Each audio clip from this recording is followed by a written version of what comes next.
Matthews Cocina, Odyssey Family Practice, AK Tree Solutions, and Playa Azul.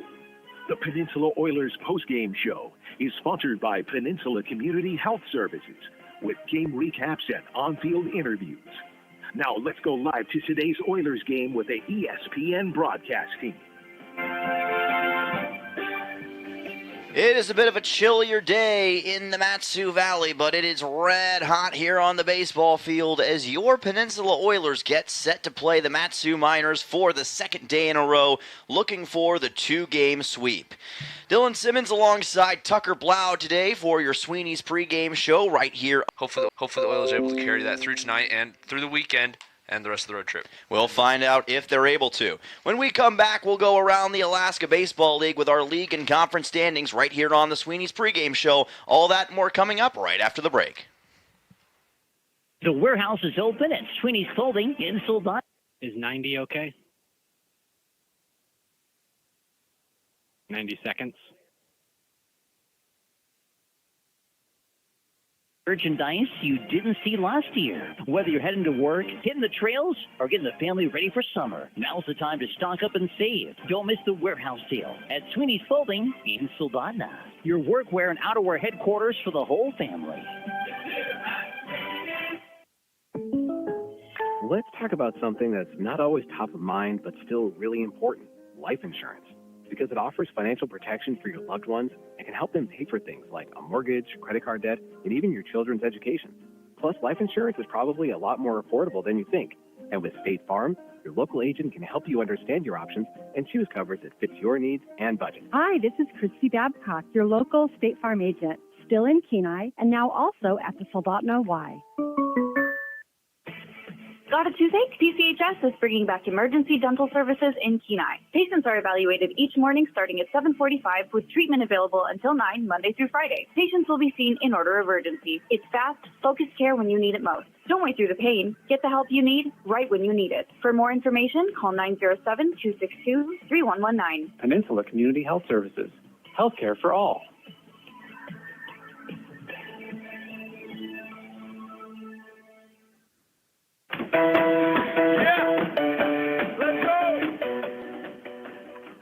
Welcome back. This is the Sweeney's pregame show. Dylan Simmons and Tucker Blau joining you. And it's now time to go around the Alaska Baseball League with your league and conference standings. Taking a look at yesterday's matchups, the Oilers and the Miners played in the sole matchup in ABL action, with your Oilers taking home a 6-3 win over Mat-Su. Today on this Friday evening, there are two games in the ABL. The Anchorage Glacier Pilots will take on the Chugiak Eagle River Chinooks, with whom the Oilers currently share the Alaska Baseball League lead. That is at Lee Jordan Field in Chugiak, about 25 minutes south of here. Meanwhile, the Oilers taking on the Mat-Su Miners once again tonight right here at Herman Brothers Field in Palmer. Taking a look at the ABL standings, like I mentioned, Oilers and Chinooks currently atop the standings at 8-4 each. Oilers have won 2 in a row. Mat-Su is at 5-5, third in the ABL right now. Bucks are coming on strong at 6-7. They're off once again today. Glacier Pilots still in the doldrums at 3-10. They've lost 5 games in a row, trying to get a pick-me-up in the ABL. When we come back, we will have Coach's Corner right here on the Sweeney's pregame show, and we'll hopefully talk to Caden Tharp and see what he thinks the Oilers need to take home a win over Mat-Su in the Valley. Back after this on ESPN. Officers of Beeman's talking with Steve, looking for canning supplies. Is 90 okay? I can't hear you. Jars from 4 ounces to half a gallon, so we got a great selection of those. Lots of wide and regular mouth lids to boot. We have lots of packages too, gift sets and towels and all sorts of things. In giftware, we have a great selection of baby gifts, so check us out. Beeman's Variety on the Kenai Spur Highway in Soldotna. Gentle Dental in Soldotna proudly welcomes Dr. Perkins to the practice. He brings a remarkable background from studying in France to earning a degree in microbiology and a DMD, graduating near the top nationality. With over 5,000 hours in implant dentistry and decades in anesthesiology, he delivers advanced, comfortable care. Dr. Perkins has been recognized among America's top dentists and enjoys serving Alaska communities. Gentle Dental continues providing trusted modern care. Call 907-262-8834 for your next appointment. Injured, recovering from surgery, had a stroke, brain injury, or trouble swallowing? Central Peninsula Rehabilitation Services is here to help you feel your best again. With expert care in physical therapy, occupational therapy, and speech-language pathology, our team creates a plan tailored just for you. From neurological conditions and sports injuries to joint replacements and everyday aches, we've got you covered. With 4 convenient locations in Kenai and Soldotna, care is always close to home. Learn more at cph.org. Just search rehab. And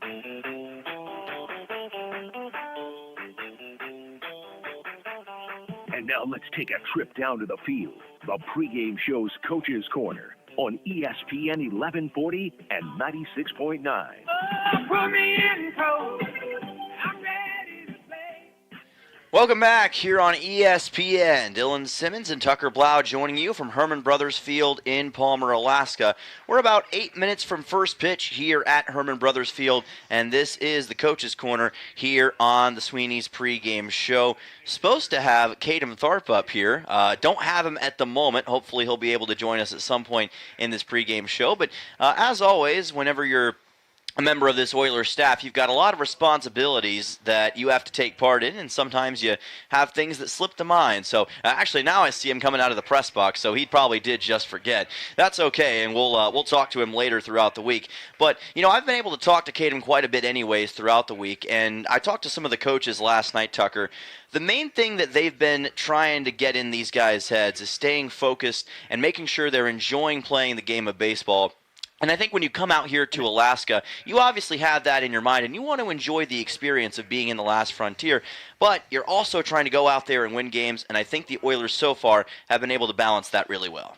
Absolutely. The Oilers, you can see just the joy that they have from being in Alaska, enjoying the views, the mountains and everything, but also just having a lot of fun on the field. They're actually winning this year, which is amazing. So I'm looking forward to a great season. I'm sure they are too.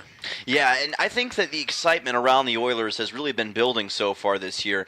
Through these first dozen games, the team's very balanced. The pitching's been great. The bullpen has played well, especially lately. Offense has been generating runs really by the bundle. So it feels as though this Oilers team is really starting to take a life of their own, and if they can keep up this pace, they'll certainly be one of the ABL's top contenders. But in order to do that, they have to keep playing at a high rate and continue playing at this incredible pace they've shown so far. Not always the easiest thing, but I think the motivation is certainly there right now for Peninsula. And I think a huge part of that is going to be this weekend, whether they face off against Shugiak, Eagle River. Right now they're tied at the top of the standings. Obviously, it depends on what happens tonight. But that's going to be a huge series. So if you're going to miss games, don't miss this weekend. It's going to be good. Oh, yeah, it's going to be fantastic, as will tonight. We'll have that game coming up for you in just a bit. When we come back, we'll have your Genoir Towing and Recovery starting lineups. All that and more right after the break on ESPN. Thinking about a new place to land here on the Kenai Peninsula? At Ashman Krause Real Estate, we believe real estate should feel clear, calm, and personal from the very first conversation. Whether you're buying your first home, moving across town, or preparing to sell, we guide you through every step with local knowledge and genuine care. Ashman Krause Real Estate at Jack White Real Estate, guiding you home with care. This is Mark from Steam on Wheels. Wanted to talk to you about the Greer poly tanks that we are now stocking. We've got tank sizes from 1,000 gallons, 1,250, 1,500 gallons. What sets them apart from the competition is that they have up to a 10-foot bury depth. Sometimes you need a tank that can withstand more than 4 feet, and these are where these poly tanks really shine. We do have tanks in stock. As a customer, you can come by and pick them up, a contractor as well. Please give us a call at Steam on Wheels, 907-262-3240. Dan's Automotive has the best customers in the world. What about Asia? We love Asia. We work on Toyotas, Hondas, Nissans, Hyundais, and Kias. What about Amsterdam? Do they even make cars? Look, no matter what side of the car the steering wheel's on, we got you covered. Dan's Automotive, serving the best customers in Alaska. Call 907-420-0416.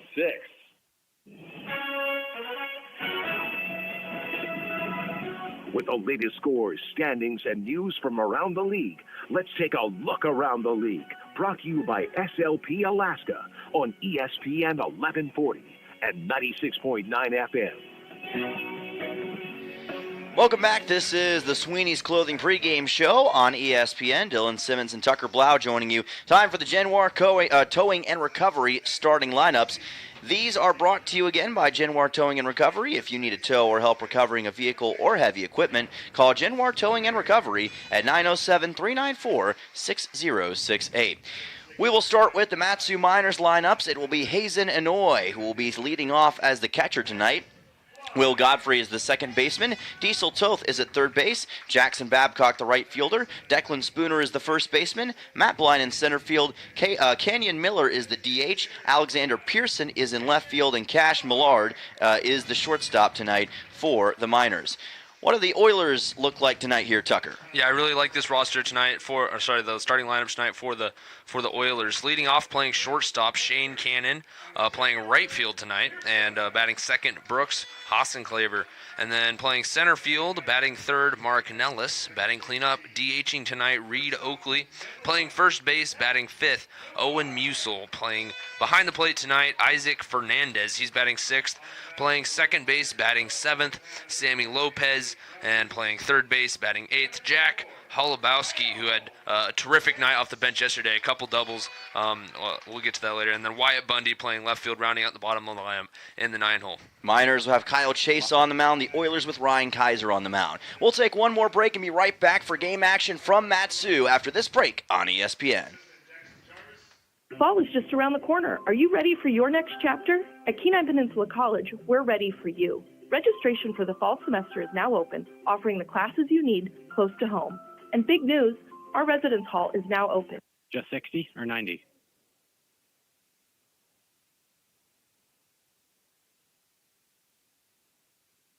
Don't wait. Secure your classes in your room today at kpc.alaska.edu. Find your place at KPC. Looking for the toughest trailers and equipment on the Kenai? Head to White Spruce Trailer Sales on K Beach Road, your local dealer for TYM tractors. That's right, they have TYM tractors and implements. Anything from TYM pallet forks, box blades, snow removal, and more. Built to work as hard as you do. From sales to service, they've got the parts you need to keep your equipment running strong all year long. Speaking of service, White Spruce offers a full-service shop with special discounts for commercial companies because supporting local businesses matter.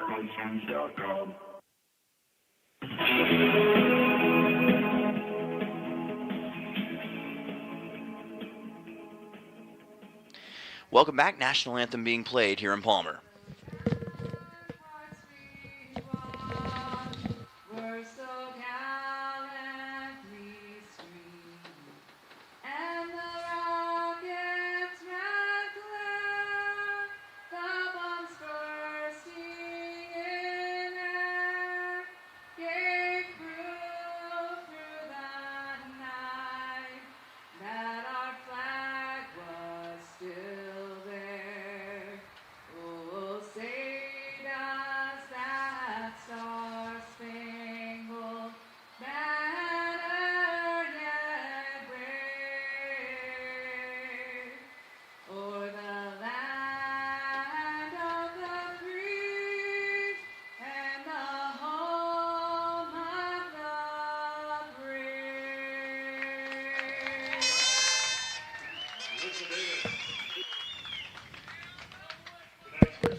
Beautiful playing of our national anthem here at Herman Brothers Field and Palmer, and we are just about set for game action between your Peninsula Oilers and the Matsu Miners.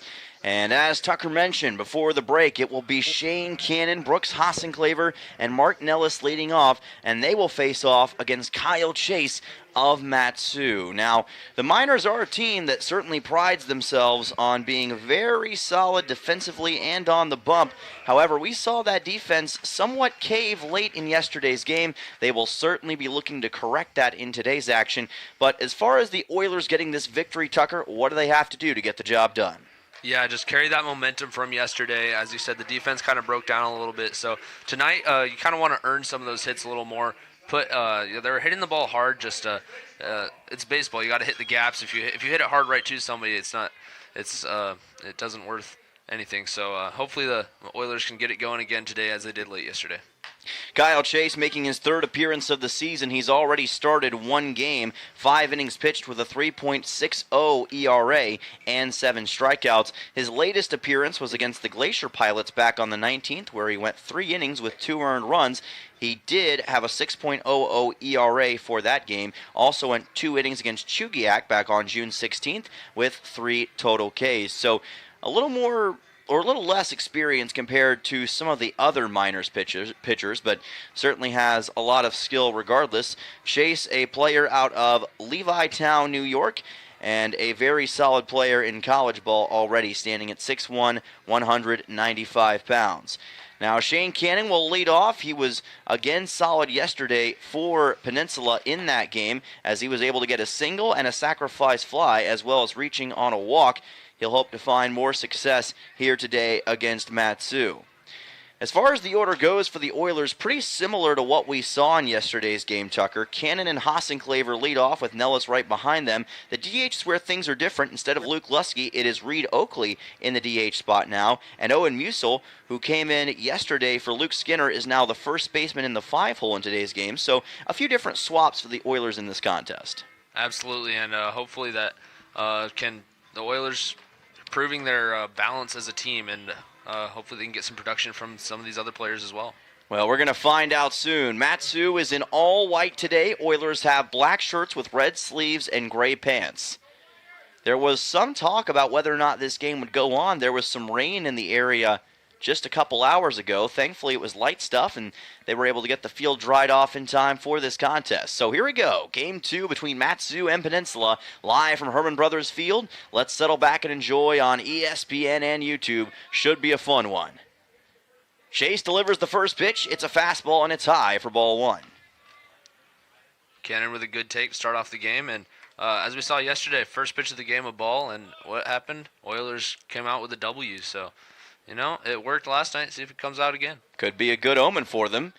Another pitch to Cannon. Here's a fly ball delivered to center field and popped up into shallow center. It's going to be caught by Will Godfrey for out number 1. Much more of a pop-up than a fly ball, but either way, 1 away on Cannon. That will bring Brooks Hassenclaver to the plate. Yeah, Cannon definitely seemed a little out ahead of that one, and with all his weight out in front, couldn't put much into the ball, and just weakly flew out to the shortstop. The second baseman. Hassenclaver's had a little bit less tempo than before. Not to say that he's been bad by any means. He's been still fantastic for Peninsula. It's just that he was off to such a red-hot start to the season that his current numbers don't quite match what he was doing earlier in the year as he pops this one foul to the left side. But again, I only say that because he was so torridly hot against the Glacier Pilots and Bucks in those home series. Still, though, a .303 average, .574 on-base percentage, best on the team, one of the best in the league, and he's already forced 18 walks with 2 homers this season and 10 total hits. 0-1 is low from Chase. Count evens at 1 ball, 1 strike. Oilers got off to a little bit of a slower start yesterday before they began to cut into the Miners' lead. Eventually were able to fully take it over late in the game, again with that top of the 9th rally. 1-1 pitch, Hassenclaver, fly ball to left center field. It will be the left fielder Pearson who makes the catch for out number 1. So far this game, we're seeing a lot more already balls in play than we did yesterday. Yesterday there was a lot of pitches and a lot of walks and strikeouts, and so far the Oilers come out aggressive hitting the ball, and that could turn into a good thing if they start getting good bat on it. Absolutely could. Speaking of guys who can do some good things, Mark Nellis at the plate for Peninsula. What a game he had yesterday against the Matsu Miners. Probably the player of the game for the Oilers in the eyes of some, as this pitch is in for a strike. Counted 0-1 off the breaking ball. Nellis with 3 hits, 2 RBIs, and 1 run in just 4 at-bats, Tucker. Absolutely, and seemed like he was a part of everything offensive for the Oilers last night. Definitely a key part of this lineup. Pops this one up into shallow center. Godfrey camping underneath it, and it's actually the shortstop who's going to wave him off, and the catch is made for out number 3. So a 1-2-3 inning for Matsu defensively. Oilers off to a slow start in the top of the first, but plenty of time to get things corrected. We'll be back for the bottom half of the first inning right here on ESPN in just a moment.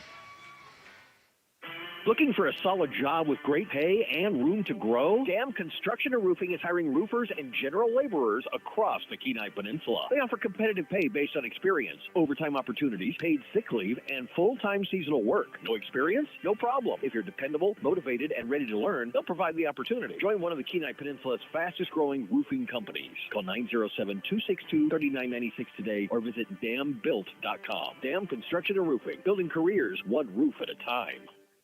When trying to find a dentist, it can be challenging, and Ridgeway Family Dentistry knows this. Ridgeway is a new state-of-the-art facility offering you pain-free dentistry and is family-friendly. Even if you don't have time to have multiple appointments, Ridgeway Family Dentistry can complete all your treatment in one easy visit. At Ridgeway Family Dentistry, they know how important it is to have a smile and know how that can change your life. For your next dental appointment, call Ridgeway Family Dentistry at 262-8404.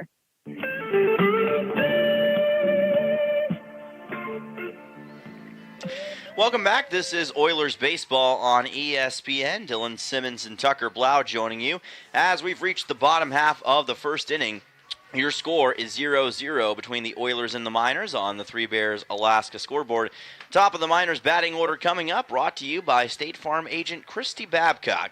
Protect yourself and your assets by putting Christy and her team at the top of your lineup. Oilers will have Ryan Kaiser on the mound today, making yet another start this season, another guy who's had plenty of experience already for Peninsula. And they've got a pretty reliable set of starting guys, and I think this is a guy who certainly has proven that so far. Now, Matsu's batting order was able to have some early success yesterday against the Oilers, but then Peninsula was able to cool things down after the third inning, 6 straight shutout innings to end the game, Tucker. Absolutely, the Oilers able start out a little rough. Smathers, who's been having a great year, was just having trouble finding the zone, and the Oilers bullpen ended up coming in to save the day. I believe Nate had a great outing. Yes. Nate Ramirez had 2 scoreless innings in relief, and then O'Panel worked through some traffic, but ultimately came out with a scoreless inning to close out the game. So great to see the bullpen working. Third time, Ryan Kaiser has appeared this year. He's gone 5 4 2/3 innings his first 2 appearances and delivers a strike here on Hazen Inouye. Count goes to 0-1. First appearance against the Glacier Pilots in game number 2 of the year, 5 innings with 4 earned runs given up. Second against the Bucks on June 17th. Again, the 4 2/3 with 3 earned runs, 7 total hits in that contest. Count evens at 1-1 here on Inouye, who's going to be working as the catcher today for Matsu. Immediately a challenge for Kaiser as he's got a lefty batter. 1-1 pitch. Here's a drive fouled by Inouye. Count goes to 1-2.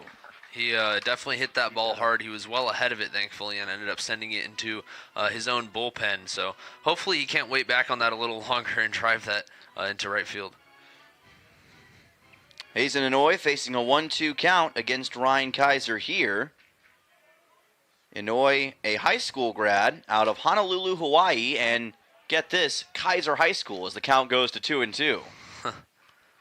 Now that's almost fate that these two guys would meet on the baseball field, considering that little fun fact. Now, it's one thing being from Kaiser High School, but if your name is Kaiser, you should own the batter, right? 2-2. Here's a chopper up over the mound. Lopez tries to make a play on it, and it gets past him.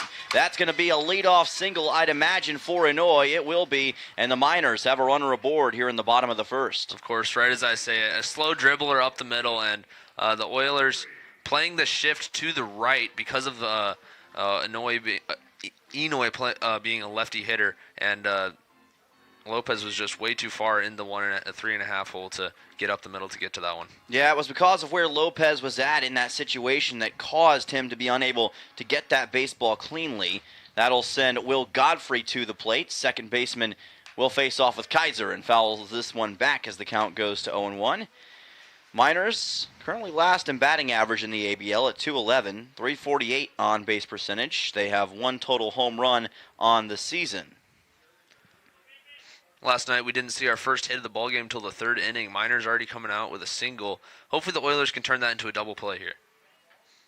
0-1 pitch is delivered. This is just to the outside. Count evens at 1-1.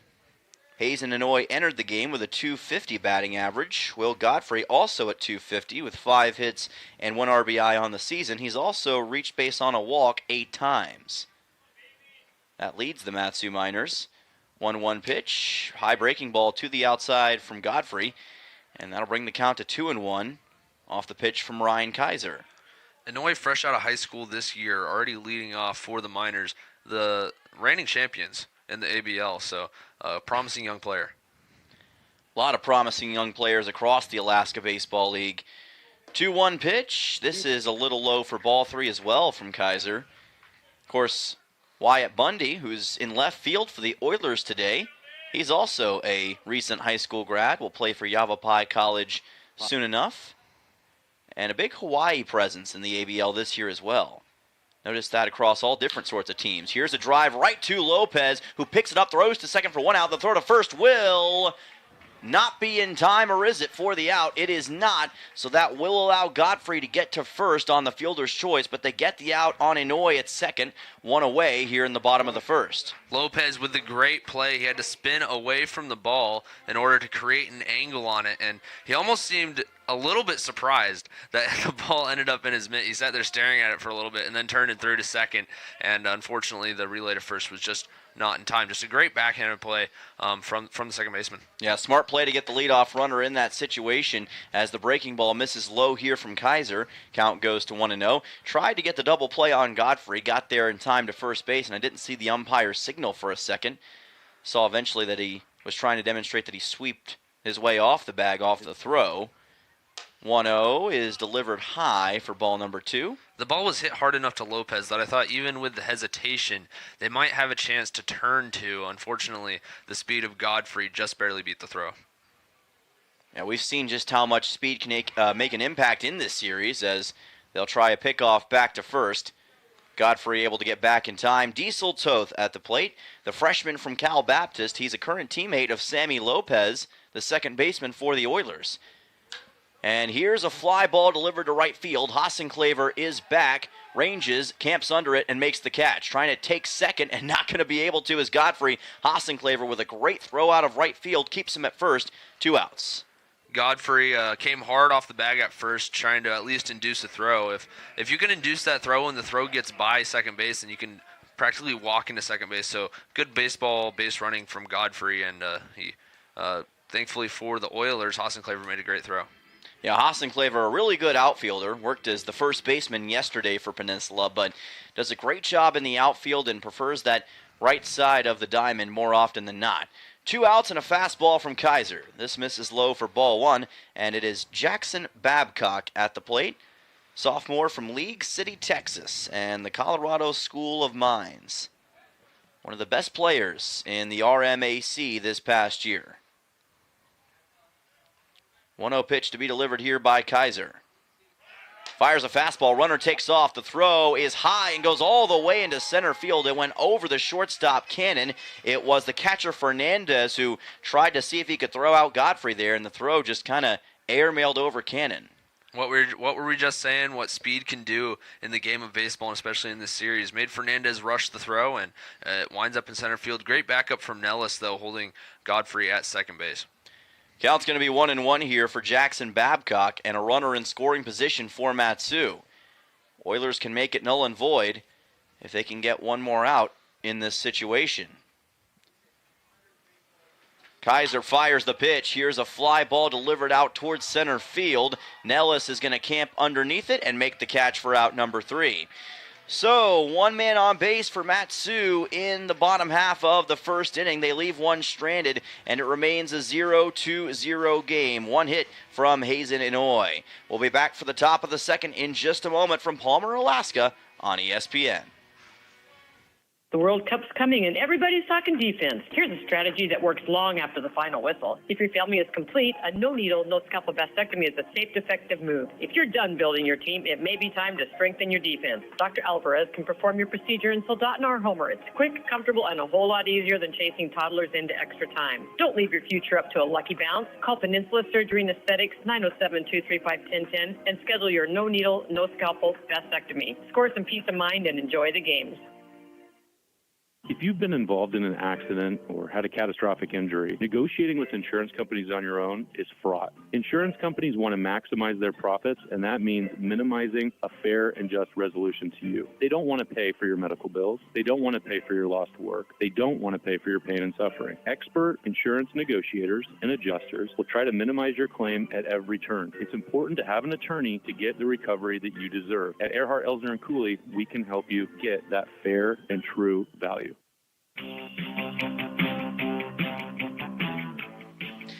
Back here in Palmer, Alaska, in the middle of the Mat-Su Valley, it's the Peninsula Oilers and the Mat-Su Miners facing off, and checking in on the Three Bears Alaska scoreboard, it is knotted up at 0 runs apiece between the Oilers and the Miners. One hit for Mat-Su in the bottom half of the first inning, coming from Hazen Inouye, but a man stranded on base for Mat-Su, and otherwise all knotted up between the Oilers and the Miners so far. Reed Oakley, the cleanup man in the order, combined 2 words there, will be up to bat here for Peninsula in this top of the second, followed by Owen Musil and Isaac Fernandez, 4, 5, 6. I think you could call him the cleadoff man because he is leading off the inning and cleaning up the order. So I just invented a new word then. Yeah, I guess. So. Yeah. Okay, cool. Well, I'll make sure to copyright that one somewhere down the line. Oakley coming to the plate for Peninsula. He is the designated hitter today, facing off against Kyle Chase, who is, in part, thanks to his defense as well, able to 1-2-3 Peninsula in that top half of the first inning. This part of the order, I think, could have a lot of success tonight. Oakley and Musil have both been really good in stretches this season. Could be an X factor against Mat-Su in this contest. Chase delivers the pitch. It's a breaking ball for a strike, and the count goes to 0-1. It's a good pitch to hit, but first pitch of the at-bat, and you're just trying to read the pitcher, and the more pitches you see from a pitcher, the more chance you have of getting a hit or getting at least a good swing on the ball. So a good take from Oakley. Chase fires a fastball that just misses the outside corner of the plate. Count evens at 1 ball, 1 strike. Chase from St. John's University, again comes from Levittown, New York. Pitched in 9 games for the Red Storm in 2025. And pitched in 10 in 2026. Here's a 1-1 low for ball number 2. He had 15 innings pitched with 13 earned runs this past year, 10 strikeouts, and an opposing batting average of .250. Another great D1 player that is part of this loaded ABL. Here's a ground ball right up the middle for a base hit as it skipped over the mound. Here's the throw from the second baseman, and safe at first base is Oakley. I don't know how Godfrey was able to get a throw off with where that ball came up, but it almost got Oakley in time. It's going to be a single in the top of the second. That was an impressive play from Godfrey, playing from the four position up the middle, all the way across second base. He made the play up the middle and made a throw across his body. His momentum going the complete opposite direction. Unfortunately for him, the throw was just a little offline, enough to pull Spooner off the bag, and Oakley reaches first base for the Oilers. It's going to be the first hit of the day for Peninsula. Like I said, I've got a lot of faith in Reed Oakley and his ability, and this is another guy I got a lot of faith in, Owen Musil at the plate.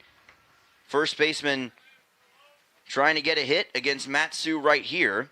Came in last night as a pinch hitter, but didn't get any hits against the Miners. 0-1 delivered here by Chase is low for ball 1. Musil came in as a pinch hitter. He only saw about 2 pitches before the Oilers tried to pull off a double steal that ended the inning. So he never even really got an official plate appearance last night. Yeah, didn't really get a proper chance. Jack Holubowski would slot in at third base after the case. Count goes to 1-1. Pitch delivered by Chase. Musil watches this come in low, and the home plate umpire takes a look at the umpire at second base, and he rules it a ball. Count will be at 2-1. Musil now on a hitter's count. He can swing hard at a pitch he thinks he can hit, and if he can make good contact on that, the Oilers could definitely use that here.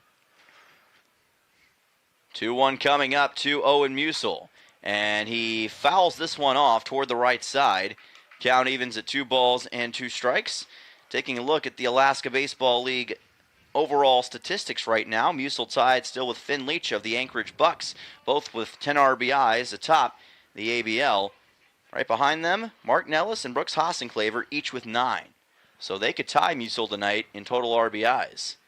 2-2 pitch delivered. Here's a fly ball to center. Blind has to come up to it, and he does make the catch for out number 1. Musil almost put a check swing on that. Again, the Oilers seem to be very out ahead of Chase's pitches. There seems to be maybe a slowdown in velocity from what they've been seeing recently, as they all seem to be ahead of it. So it's resulted in a lot of pop-ups in the air so far tonight. In fact, all 4 outs being recorded in the air on really just weak contact, shallow pop-ups. So hopefully they can come around, especially the second time through the order, and wait back on that pitch and really drive it.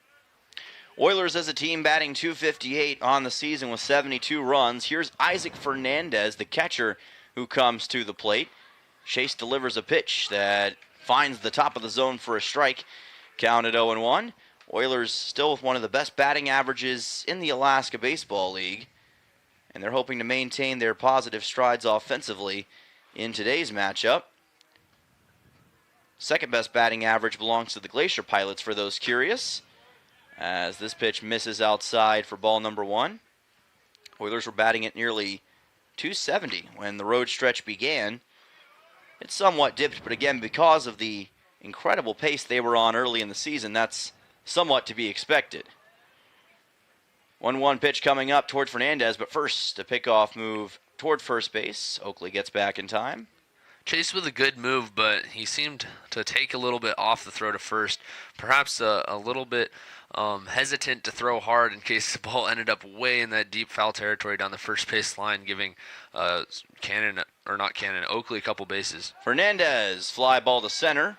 Line underneath it. Has it for out 2. 2 away here for the Miners on 2 straight fly balls to center field by Musil and Fernandez. That will bring Sammy Lopez to the plate. Oilers trying to avoid having what happened to the Miners in the bottom of the first happen to them. Yeah, the Miners came out with that leadoff single off the bat of Hazen Inoue, and they just weren't able to bring him across the plate. Oilers at risk of that here after Oakley singled up the middle to lead off the inning, and back-to-back flyouts now put the Oilers in 2 outs with Oakley still at first base. Chase's fastball is to the outside for ball 1. First lefty batter he's faced in the order in this inning. Lopez, the second baseman, has been a terrific infielder defensively as of late for Peninsula. Last night for the Oilers, did have 1 RBI in 3 total at-bats. Faces a 1-0 and delivers a fly ball out to left field towards the wall, and it is caught near the warning track by Alexander Pearson. What a catch by Pearson to deny what could have been an extra base hit, and that will be out number 3 in the top of the second. Oilers do get 1 hit from Reed Oakley, but 1 man left on base and no runs scored. After 1.5 innings, it is still 0-2-0. Back for the bottom of the second in just a little bit on ESPN. Hello, I'm Marty Hansen, owner and manager of Eyewear Express. Let's talk about your money. Let's talk about getting up at 0:30 to make a buck. Whether you're working in the hospital, one of our schools, or in the rain and snow, or you spend weeks away from your family, Eyewear Express knows the value of your money, and we promise the glasses we sell you mean as much to us as your money does to you. Eyewear Express will build you eyewear that are worth the money you use to pay for them. Expect the best from Eyewear Express, located in the Peninsula Center Mall, Soldotna. Hi, this is Justin Rutledge. There's nothing like a small town. It's real community. And that's one of the reasons I'm raising my family here. It's also why I own and operate Soldotna Professional Pharmacy, because I believe a small town pharmacy is where people get the best care. Our customers aren't just customers, you're our friends and neighbors. Stop by at 299 North Binkley in Soldotna for hometown friendly service. I'm Justin Ruffridge, and I'm here to serve you.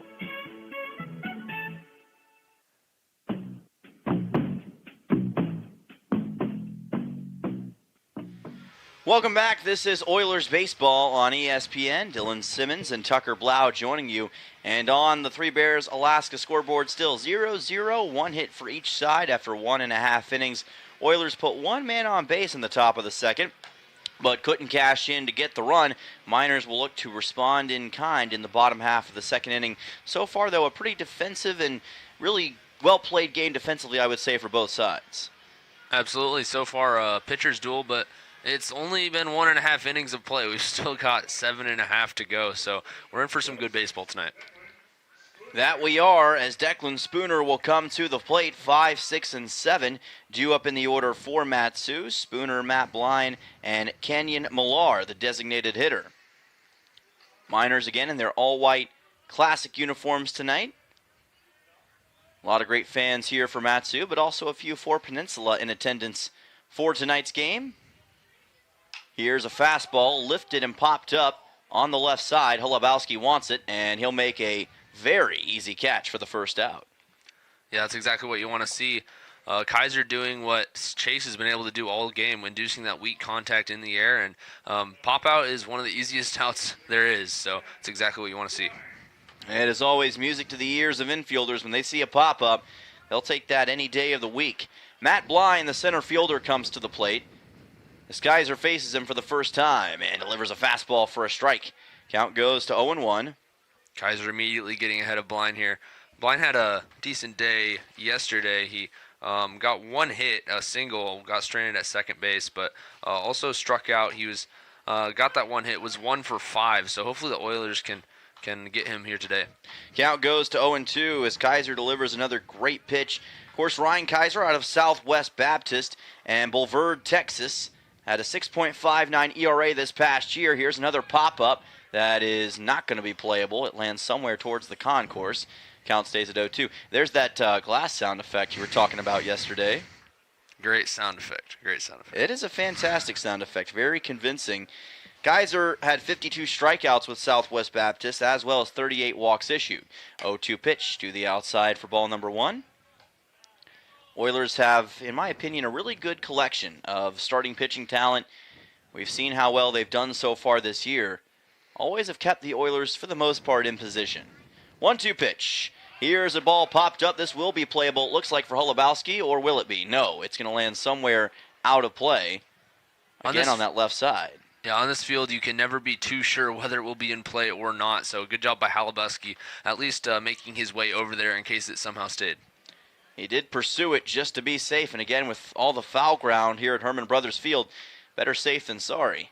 1-2 pitch with 1 out. And another foul ball by Matt Blind keeps the count at 1-2. Blind now with 3 consecutive foul balls. There was 1 ball in there, but great at bat with 2 strikes, and hopefully Kaiser can get him here. Freshman from Cal Baptist in Highland, California. Drives a ball foul toward the right side. A ground ball. Count goes 1-2. Now that's 3 consecutive foul balls with 4 total in the at-bat. So great battle right here. And typically you'll see the longer at-bats progress, it'll shift in favor of the batter. Hopefully Kaiser can get him sooner rather than later. Great chess match between pitcher and batter here. And a 4th consecutive foul ball from Blind, this time into the cage. Count will be at 1-2 once again for Matt Blind, another teammate of Sammy Lopez, along with Diesel Toth, who's on the Mat-Su Miners. Saw him earlier up to bat. 1-2 pitch on the way. Breaking ball delivered just outside by Kaiser. Evens the count at 2 balls and 2 strikes. Boy, that was a great pitch. You've only got 1 ball, and that pitch, he might have caught the edge, just didn't get the call. So works 2-2. You still got another ball to work with. Here's the 2-2 pitch, and a ball popped up on the left side. Who wants it? It looks like it's going to be Bundy, who camps underneath it and makes a catch for out 2. Bundy ranging in from left field seemed to misread it a little bit, having to hustle to his left at the last second and catch it down about waist level with his glove. But he made the catch, and that's what matters. Able to secure that second out. That will bring Kenyon Millar to the plate. It's spelled M-I-L-L-A-R, but it's not Miller, it's Millar, just for those curious watching on YouTube. Pitch delivered here by Kaiser. This is lifted foul towards the right side by Millar. Count goes to 0-1. He's one of 2 brothers on this Mat-Su team, along with Cash, who plays shortstop. There have been 11 outs recorded in this game, 10 of which have been in the air. So a lot of contact in the air so far tonight. And speaking of balls in the air, here's one high and deep to right field. Hassenclaver trying to make a play on it in foul ground, and he does. What a catch by Brooks Hassenclaver. Kept pursuing that baseball and brought it in with his glove hand on the fly ball. That is out number 3, a 1-2-3 inning for Ryan Kaiser and the Oilers. And after 2 innings, it is still 0-2-0. We'll be back for the top of the 3rd in just a little bit on ESPN.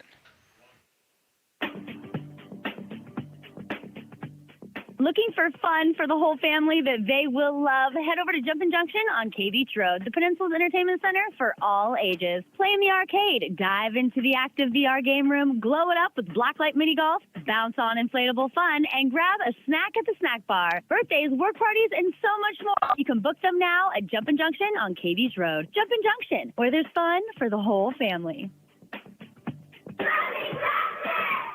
I was told if you can sing it, you can remember. So I want to try this. First, if you ever need a tow truck for any reason, I want you to remember Genwar Towing 394-6068. Maybe you're on a date and you slide in the ditch. Call Genwar Towing 394-6068. You really shouldn't sing. Maybe I need more reverb. Genwar Towing. Not so much. Genwar Towing, 394-6068.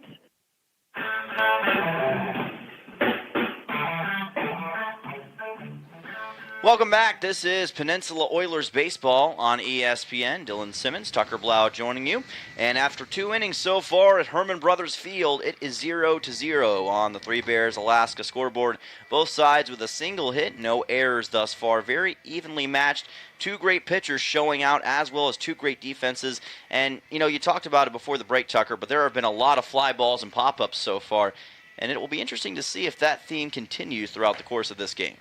Yeah, I think both teams seem to be well out ahead of the pitchers, as I've said before, and it's worked out in favor of both pitchers so far. Both teams kind of reaching out and out over their front feet on these swings. And you'll probably see as the game progresses, the hitters adjust, as good hitters do, and start to sit back and drive those pitches, but we'll see. Jack Holubowski will come to the plate, 8-9-1, due up for the Oilers in the top half of the third inning against Kyle Chase. He'll try a high pitch here. Count goes to 1-0. Holubowski was incredible last night, coming in originally as a pinch hitter after he subbed in at third base, delivered 2 straight doubles to get the Oilers in position to get the runs they needed to win, and delivers a ball here, foul. Count goes to 1-1. Yes, I believe it was the 7th inning. Holubowski came in for his first at-bat, led off with a double, ended up scoring the tying run, and then in the 9th inning, that crucial inning in the tie game still, comes through with another leadoff double and scores the go-ahead run, the 2 biggest runs of the ballgame. Came in for Luke Skinner last night. This pitch is high for ball 2. They say Holubowski did not go around right there. Yeah, was not in the starting lineup last night, but ended up being maybe the most crucial player of the game for Peninsula with what he was able to do late. 2-1 pitch, ground ball delivered right to the third baseman, picked up and thrown to first, and just barely staying on the bag was Declan Spooner. The throw from Diesel Toth wasn't perfect, but they're still able to get the 5-3 for out 1. Just an athletic stretch from a lanky first baseman in Declan Spooner, able to he was completely on the ground and somehow managed to stretch from his right foot to his left glove. Full extension to be able to make the play and maintain contact with the bag. Yeah, it was an incredibly athletic play by Spooner, like you mentioned, just to stay on the bag with those long, lanky limbs, as that'll be a strike for Kyle Chase against Wyatt Bundy. Count goes to 0-1. Bundy just graduated high school over in Mesa, Arizona, and continues to be a really solid piece for this Oilers team so far in this 2026 season.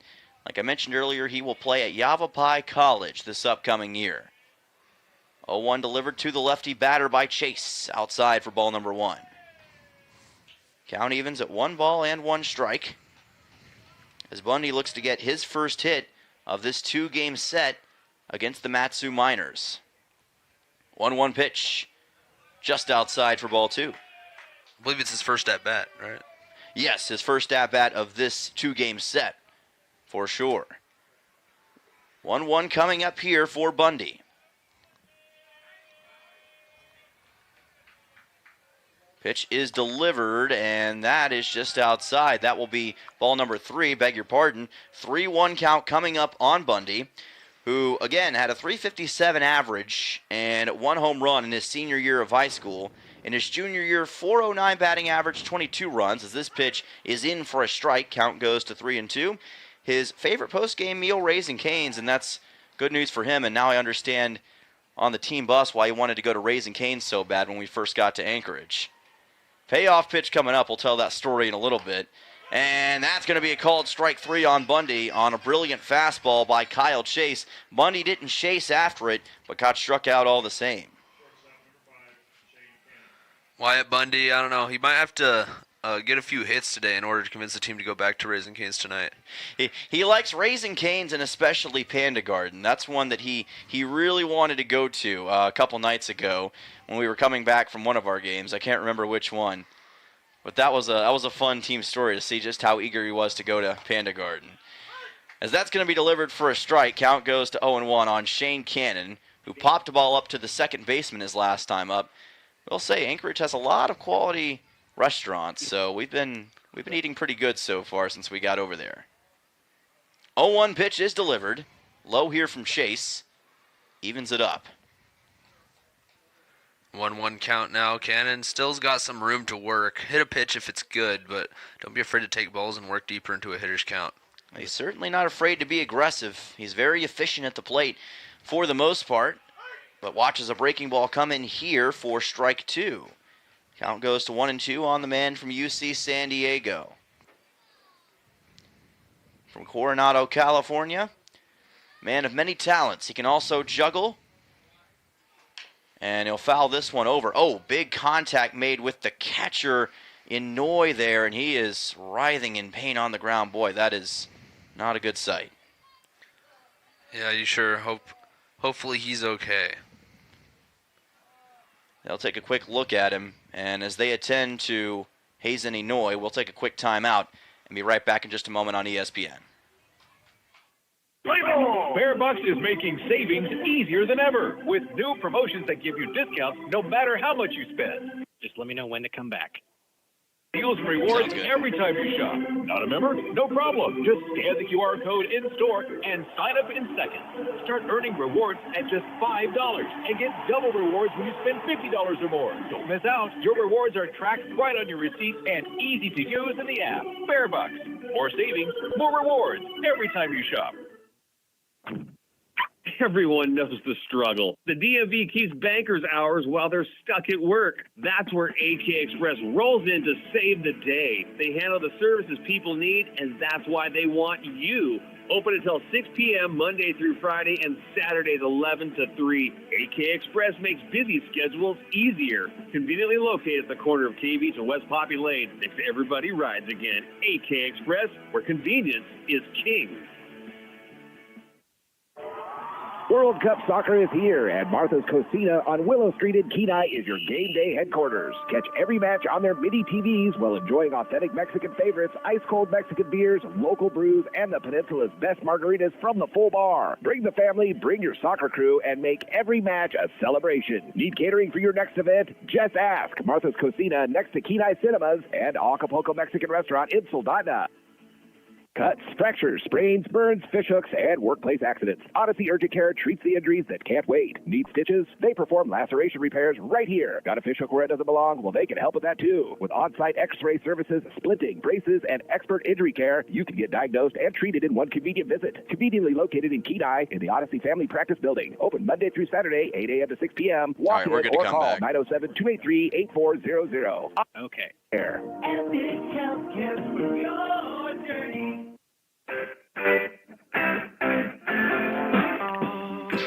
Welcome back here on ESPN. Dylan Simmons and Tucker Blau joining you. Hazen Inoue looks to be okay. We believe he was just suffering from some cramps there a moment ago, but they gave him some water, and he's trying to get those limbs stretched back out and make sure that he's good to go. And, you know, we were talking about it over the break, Tucker. Those cramps, especially in the middle of the game, are about the worst thing pain-wise that you can experience that's not serious. Absolutely. So they'll make sure to double check on him, but looks like he's good to go. Shane Cannon was in the middle of his at-bat when the situation took place. Count goes to 1-2, and I will say I'm glad it's just cramps and nothing else, and Cannon with some good sportsmanship to Inoue. Make sure to check up on him as well. Always want to make sure that these players are going to be able to continue and at the best of health here in the Alaska Baseball League, and all the great staffs for all these teams do a great job of that. 1-2 pitch coming up here to Shane Cannon. 2 outs already in the top of the third. Chase fires a pitch and gets a called strike 3 on a breaking ball. So as soon as we come back, Kyle Chase able to get his second strikeout in the third inning, his second total K of the game. So the Oilers get 1-2-3 again in the top of the third, and the score remains 0-0. Back in just a moment on ESPN. Hazardous trees are such a problem here on the Kenai Peninsula, but they have to be handled, and the place to call is AK Tree Solutions. With many years of experience in residential hazardous tree removal, they offer guaranteed customer satisfaction, and they're very accommodating. AK Tree Solutions also offers tree pruning, and they're licensed and insured. Get those hazardous trees off your property today. Call AK Tree Solutions, 907-398-2903. That's 907-398-2903.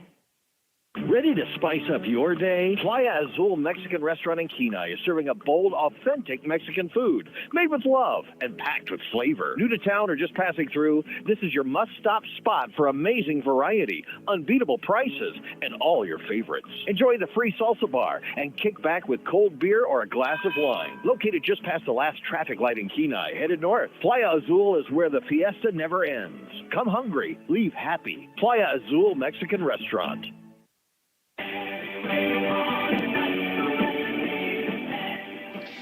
Welcome back here on ESPN. Dylan Simmons, Tucker Blau joining you for the bottom half of the third inning. And on the Three Bears Alaska scoreboard after 2.5, we're tied at 0-0 still with one hit on each side and no errors. Both pitchers have done a really good job of limiting the damage on both sides. Ryan Kaiser and Kyle Chase have both been up to the task. It will be Alexander Pearson, followed by Cash Millar and Hazen Inouye, 8-9-1, to lead off this inning for Matsu. Of course, Pearson getting a starting role here today for Matsu. He was not a starter yesterday for the Miners. They've made a few different lineup changes for today's game, and they've not been able to break through with a run so far, but they've got solid quality players all around, as a breaking ball from Kaiser is going to result in a swing and a miss for Pearson. Brings the count to 0-1. Neither was Cash Millar, I believe, in fact, or his brother Canyon. I think all three of the bottom of this order were not starting yesterday, so getting their first Oilers action of the year. 0-1 pitch delivered. This is just to the outside on Pearson. And Pearson, a guy to keep an eye on. 6'4", 203 pounds, or 205 pounds, I should say, out of Tigard, Oregon. And he's a guy who's already done a few great things this year, as this pitch going to be delivered just outside for ball two. Hails from the University of Washington, so plays for the Huskies, now a part of the Big Ten, and I always have to make sure I say Big Ten instead of Pac-12, just force of habit, with all the conference realignment. 2-1 pitch coming up here from Kaiser. And that is just outside for ball number 3. And what I will say is that the University of Washington has some of the best facilities and some of the most scenic vistas for sports athletic fields that you'll find in the country. Just beautiful place up there in Seattle. 3-1 count coming up here for Pearson. Can Kaiser get it to a 3-2? This ball popped up on the left side. Will Holubowski be able to make a play? No. It'll result in a 3-2 as it lands somewhere towards the concourse here at Herman Brothers Field. A quick look around the league. The only other game going on is between the Shugiak Eagle River Chinooks and the Anchorage Glacier Pilots. Chinooks leading right now 2-0 in the top of the third inning. And the Pilots at the bottom of the standings versus the Chinooks at the top, you can only imagine, barring an upset, that the Chinooks come away with the win there. So the Oilers are going to need a win to stay tied with them as they head into the series this weekend. Here's a fly ball deep to left center field. Nellis is back, and he will make the catch for out number 1 on Pearson. Yeah, like you said, with how the ABL is right now, it seems as though, and again, it's early in the season, so it's tough to say it's going to stay this way, but it seems as though it's the Oilers and Chinooks who have really separated themselves from the rest of the crowd. But we've seen just how quickly things can change in the Alaska Baseball League, and if Matsu were to win tonight, they would only be a couple games behind the Oilers in theory. So it would put them at 6-5, and the Oilers would be at 8-5. So only a game behind the standings cumulatively. I mean, you talk about unpredictable. You combine Alaska and you combine baseball. Two of the most unpredictable things out there. And this is what you get. Cash Millar with a fly ball to left field that gets down in front of Wyatt Bundy for a base hit. Cash is money here in the bottom half of the third inning with a single with one out for the Miners. And that's a big single for the Miners. Coming from the 9-hole, Cash Millar, his first action against the Oilers, lines that one over the shortstop's head, gets that single, and now you're head to the top of the order for Hazen Inouye, who already has a hit today, with a runner on base and only one out. Millar, the sophomore out of Horseshoe Bay, Texas, and Temple Junior College in Texas, had a .342 on-base percentage this past year with a .261 average, and he showed his ability with that swing into left. Hazen Inouye now to the plate. Reached on a single his first time up. Kaiser delivers a fastball, catches the outside corner for a strike. He's done a good job as of late adjusting to some of these lefty batters for Matsu, and he's hoping to keep it that way. Speedy leadoff hitter for the Miners. Oilers expecting a possible bunt situation, so you'll see Halabowski well in on the grass, expecting that bunt. Well outside here, we saw bunts last night for the Oilers be a huge help in their victory over Matsu. Garrison Jones was one of those guys who tried to use the bunt, and there were also a couple of sack bunts as well from Brady Brown that put Jack Halabowski in better position.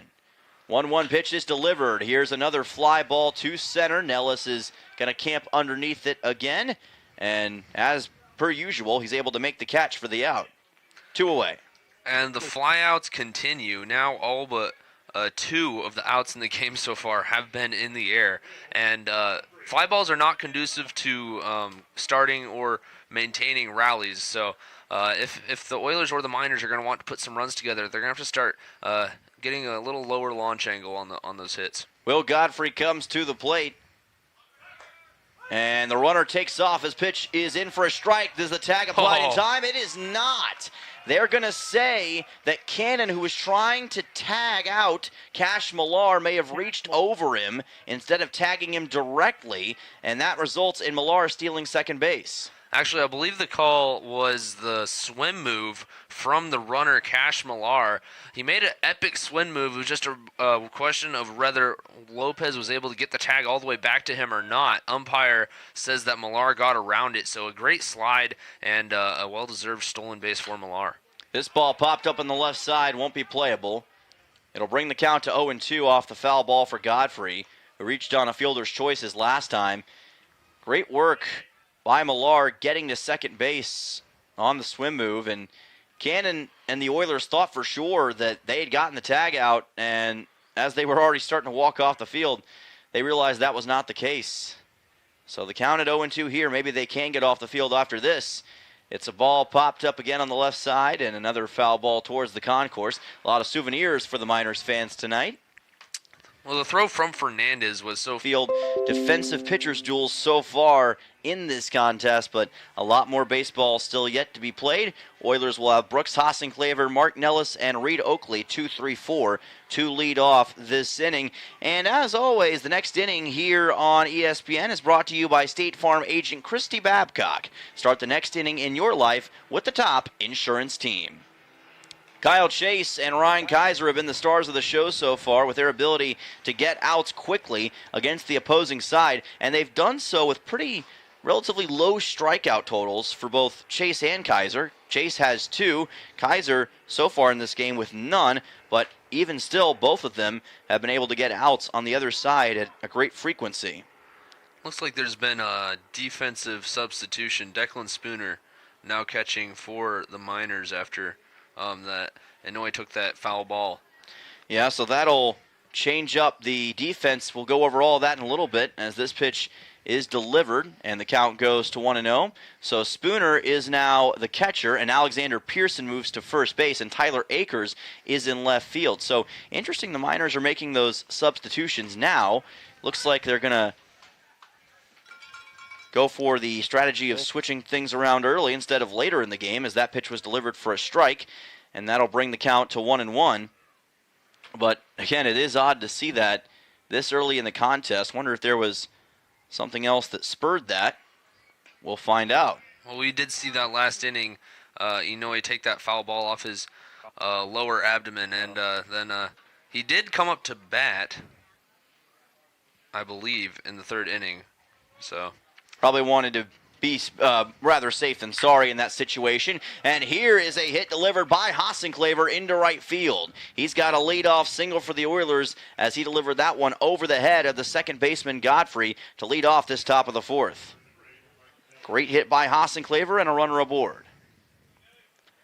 So Spooner is the catcher, Pearson now at first base, and Tyler Akers in left field. That's how the substitutions go for the Matsu Miners, just to make sure everybody's caught up.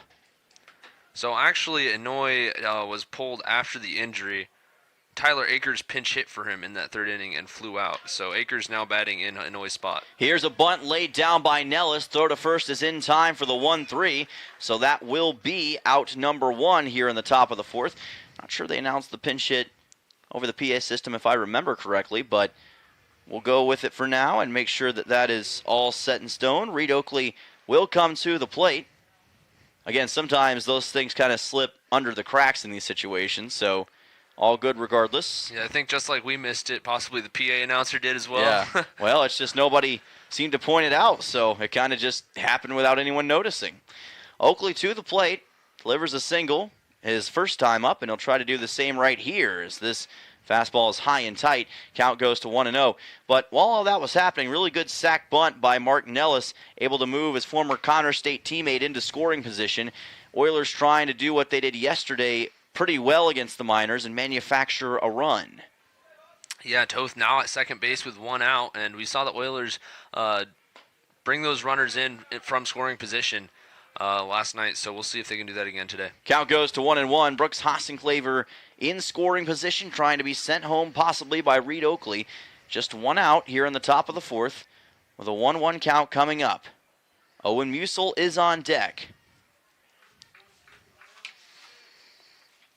Chase taking his time on the mound, delivers here. Breaking ball is low for ball number 2. Count goes to 2-1 on Reed Oakley. Oakley with a big at-bat with a runner in scoring position. Still a scoreless ball game. It always seems like the first team on the board, that's a big first run, so we'll see if the Oilers can do that. He's going to have a 2-1 coming up.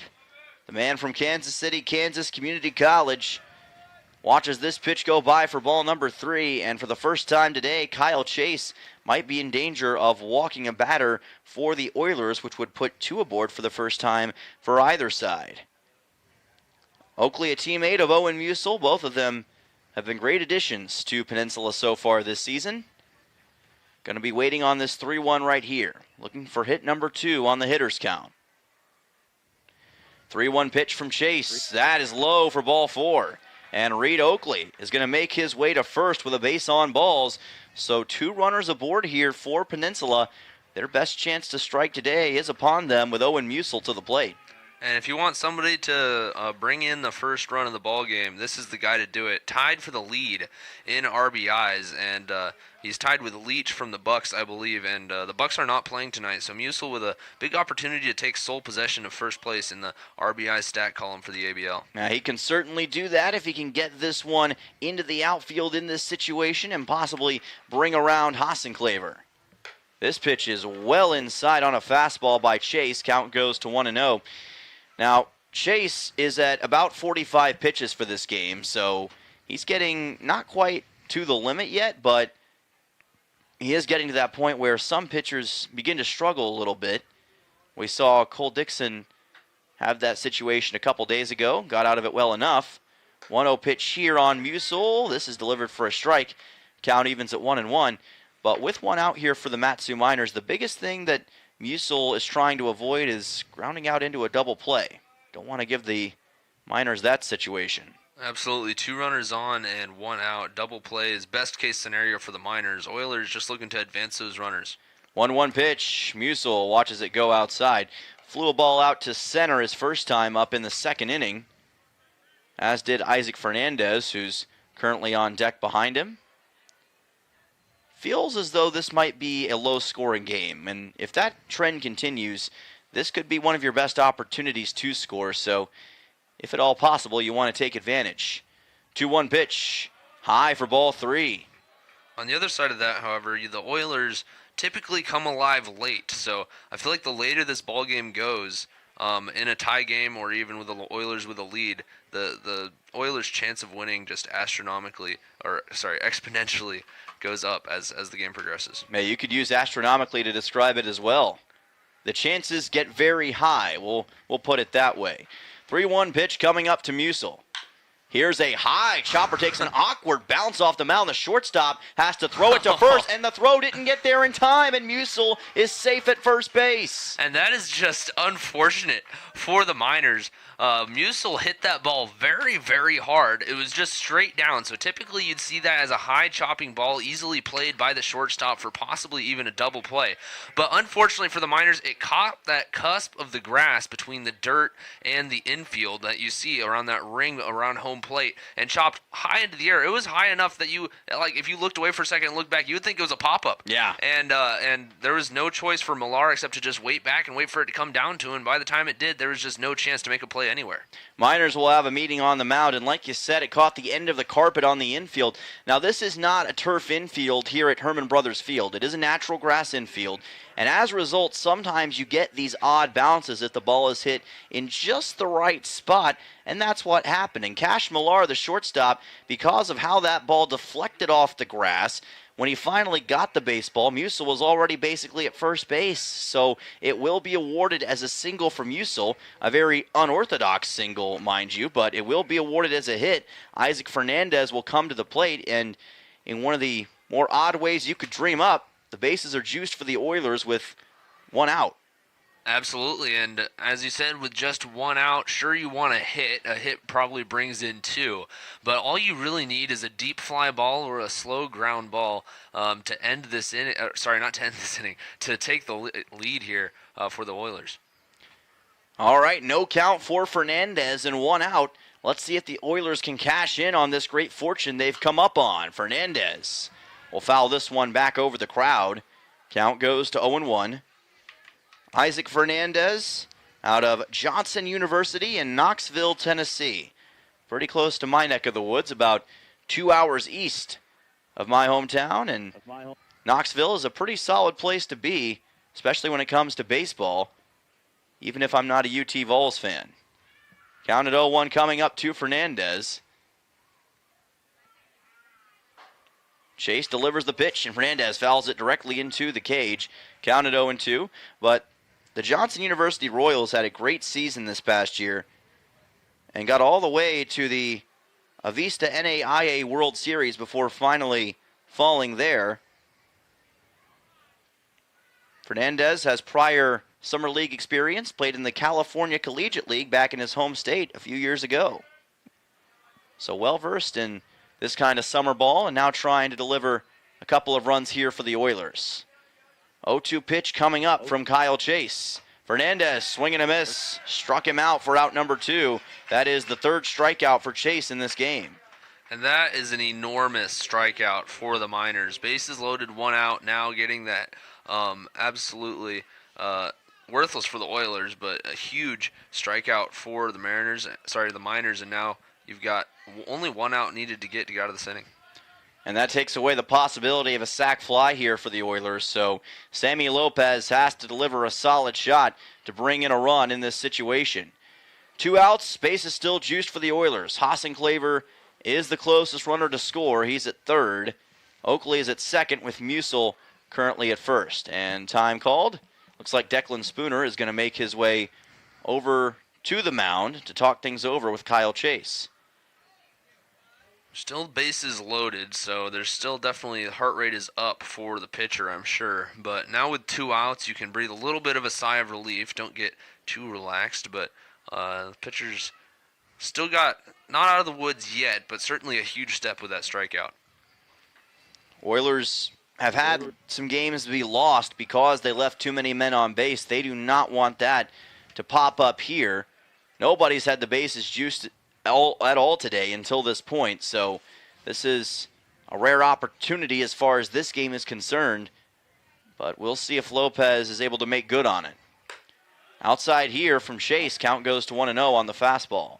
Last night we saw the Oilers leave 7 on base, which they were relatively efficient, scoring 6 runs, and then the Miners were the ones who struggled with that, stranding 12 on the base paths through 9 innings. 1-0 pitch coming up. Yeah, it was a really troubling night for the Miners in that department. This pitch is a hit-by pitch. It caught Lopez. Or no, it's a balk, actually. They're going to call a balk here, and that will bring in a run. It's Hassenclaver who scores, and in one of the strangest ways you could imagine, it's a 1-0 Oilers lead.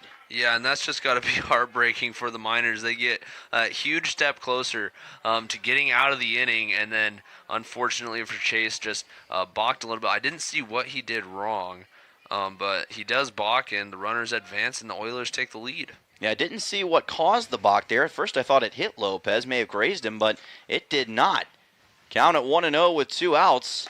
This is upstairs for ball number 2. Again, that balk is huge because it scores the first run of the game in a game where runs have been hard to come by, and most importantly, it puts the Oilers on top. They did not lead at all in yesterday's game until the top of the 9th, and now they lead here in the top of the 4th.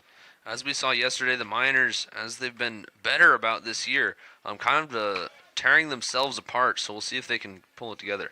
2-0 pitch. Lopez grounds this one just foul to the right of the first base bag. Brings the count to 2-1. Well, home plate umpire's coming out here to talk to Chase. After that, I think they just want to swap baseballs. Make sure they're in prime condition.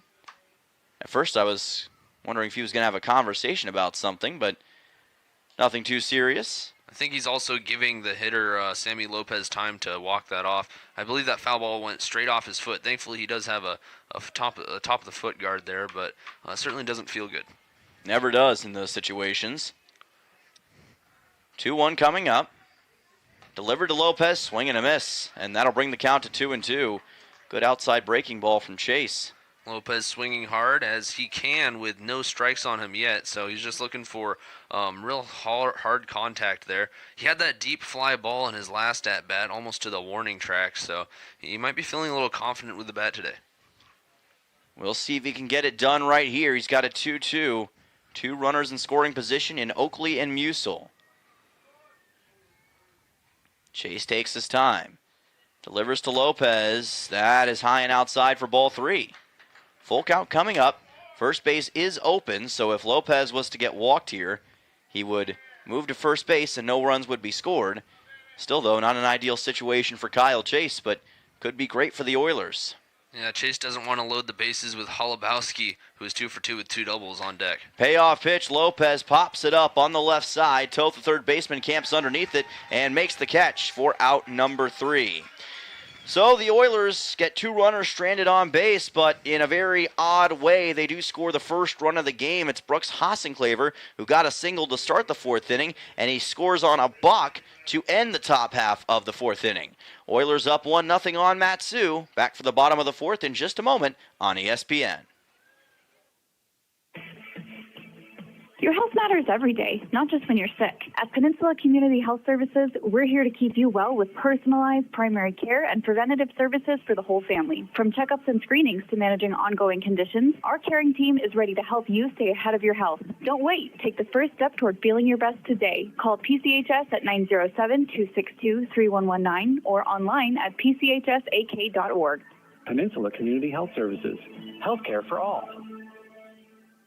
Upstairs at Beeman's, talking with Steve just outside the bike loft. Bikes galore. Come get yours today. Matt, we have a great selection of bikes for sale, so we're really excited about having a good stock on hand. We also rent bikes, so we have mountain bikes, fat tire bikes, a limited selection of pedal assist electric bikes to rent. We stock comfort and mountain bikes and kids bikes. We have adult trikes and unicycles. We do repairs and accessories. Find upstairs the bike loft at Beeman's Variety on the Kenai Spur Highway in Soldotna.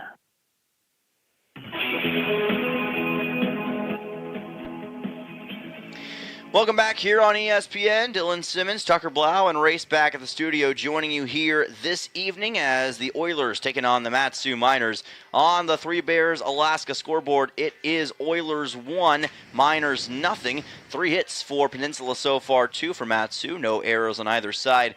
And a balk scored the first run of the game as Brooks Hassenclaver came in after a mistake from Kyle Chase. Absolutely, and the Oilers will take what they can get. They did have bases loaded, 1 out, and then a huge strikeout of Isaac Fernandez put the Miners in a much better situation, and then Chase Box bringing in that run from third. So the Oilers get something out of it anyway. I'm sure they wanted more out of bases loaded, 1 out, but they do take the lead 1-0 now as we head to the fourth. Diesel Toth to the plate, grounds one up the middle, takes an odd hop, fielded by Cannon, throws to first and gets the 6-3. There, the end of the carpet came up once again, but Cannon was still able to field the baseball. Not as dramatic of a hop as we saw on Musil's single in the top of the fourth, but still a little awkward. Cannon handled it well, though. Yeah, I've seen a few interesting hops in this 2-game series between the Oilers and the Miners, and so far the fielders have been able to handle it relatively well, but we'll see if that comes into play later in the game.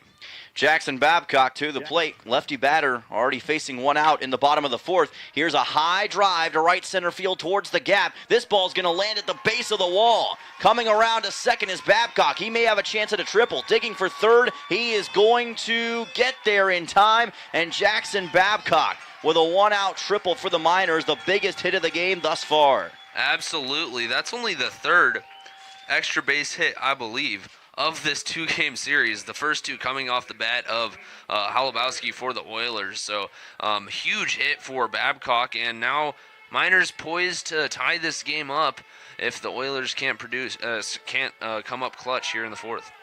Jackson Babcock yesterday for Matt Sue had 1 hit in 4 at-bats. This is a much bigger hit than the single he had yesterday. Runner at third for Matt Sue, representing the tying run, Jackson Babcock.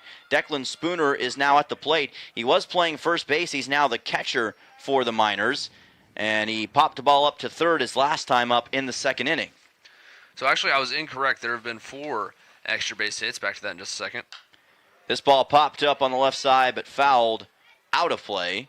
Evens the count at 1-1. We had 3 doubles yesterday. Of course, the 2 off the bat of Halabowski that changed the trajectory of the game so much in favor of the Oilers. The 3rd double yesterday was off the bat of Jackson Babcock. His 1 hit, an extra base hit, now comes through with a triple today. So both of the extra base hits for the Miners this weekend have been off his bat. Ground ball delivered to short. This will tie the game. The throw to first is in time for the 6-3 and out number 2. But it will be an RBI for Declan Spooner, and Babcock scores from third, knotted up at 1 run apiece in the bottom of the fourth. Absolutely, that's just a great at-bat from Spooner, knowing his job isn't to try to crush it for a home run, just score that runner from third, and that's exactly what he does, a slow ground ball up the middle. Matt Blind will come to the plate, and yeah, because it was such a slow ground ball, Cannon would not have had enough time to get it to home plate. Breaking ball from Kaiser is delivered for a strike. Count goes to 0-1. And like you said, Babcock just 2 hits in this 2-game set so far, but both of them have been extra base shots, this time a triple, and eventually is brought in by Spooner. Blind chops this one foul toward the right side, and the count will go to 0-1. The sun has come out here in Mat-Su, and it seems to be getting a little warmer, as typically you'll see games get colder as it progresses, but a little bit opposite here. Yeah, usually the sun doesn't come out or ends up coming out early and disappears later, but not the case here today. Here's a breaking ball from Kaiser low for ball 1. And as somebody who has been to the Valley a great number of times, what I can say is that the weather here can change dramatically very quickly. So you can go from overcast conditions to sun in relatively short order, and that's what we're getting here this evening. 1-1 pitch is just outside from Ryan Kaiser. Count goes to 2-1. He'd been pretty much automatic until that triple just a few moments ago from Babcock. Otherwise, Mat-Su had not been able to get much on him. 2-1 on the way. Breaking ball to the outside. Count goes to 3 balls and 2 strikes on Matt Blind. Scoreboard is incorrect there, so a payoff pitch coming up. Who wins in this war of attrition? Kaiser tries the fastball, swing and a miss for Blind. And an inning-ending strikeout for Ryan Kaiser will take us to the top half of the 5th inning. Kaiser with his first strikeout of the contest. However, the story of the bottom of the 4th is Jackson Babcock's triple, followed by Declan Spooner with an RBI ground out to bring him in. 1-1 here in the Valley. We'll be back for the top of the 5th in just a moment on ESPN. Gentle Dental Insoldatna proudly welcomes Dr. Perkins to the practice. He brings a remarkable background from studying in France to earning a degree in microbiology and a DMD, graduating near the top nationality. With over 5,000 hours in implant dentistry and decades in anesthesiology, he delivers advanced, comfortable care. Dr. Perkins has been recognized among America's top dentists and enjoys serving Alaska communities. Gentle Dental continues providing trusted modern care. Call 907-262-8834 for your next appointment. Don't settle for partial care. At Central Peninsula Hospital, you get access to 3 specialty clinics: the Bone and Joint Center, Kenai Spine and Pain, and Foot and Ankle Specialists. From sprains to spine surgery, our team offers imaging, therapy, and surgery without leaving the Kenai. No travel, no outsourcing, just complete care, close to home. Visit cpgh.org/orthopedics or call 907-714-4404.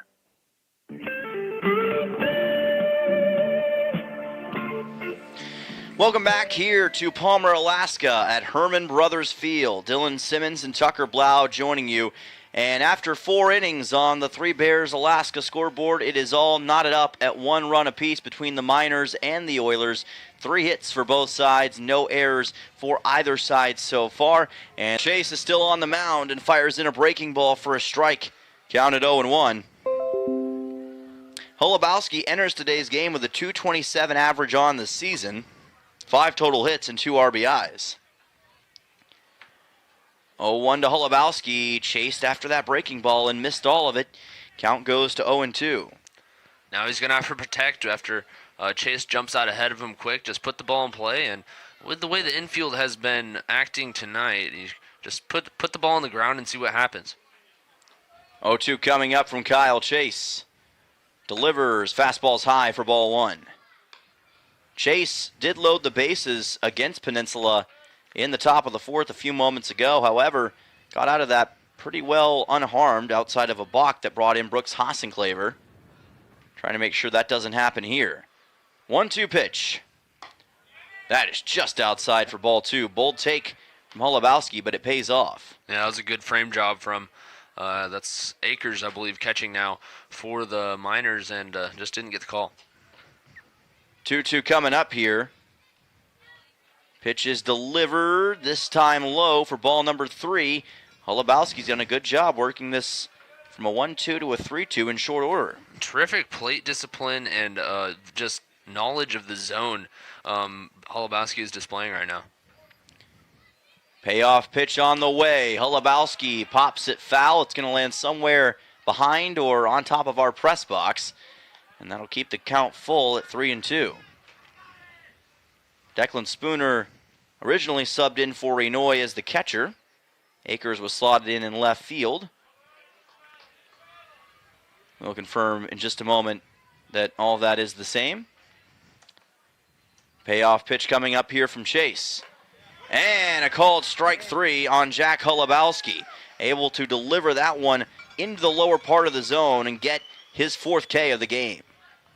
Yeah, big pitch, and Holubowski looking to take his 4th ball in a row that was just right on the edge. Unfortunately, didn't get the call on this one. Yeah, sometimes it can be just a matter of inches that determines whether or not you get that walk, and wasn't on his side that time.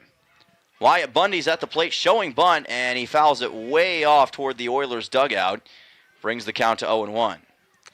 And yes, you were right. Declan Spooner catching now for the Miners in place of Enoy, and Akers, while he is batting leadoff in that spot, coming off the bench, is in left field. Yeah, it's a very odd situation because of all the substitutions. Here's a swing and a miss on a breaking ball for Wyatt Bundy. Brings the count to 0-2.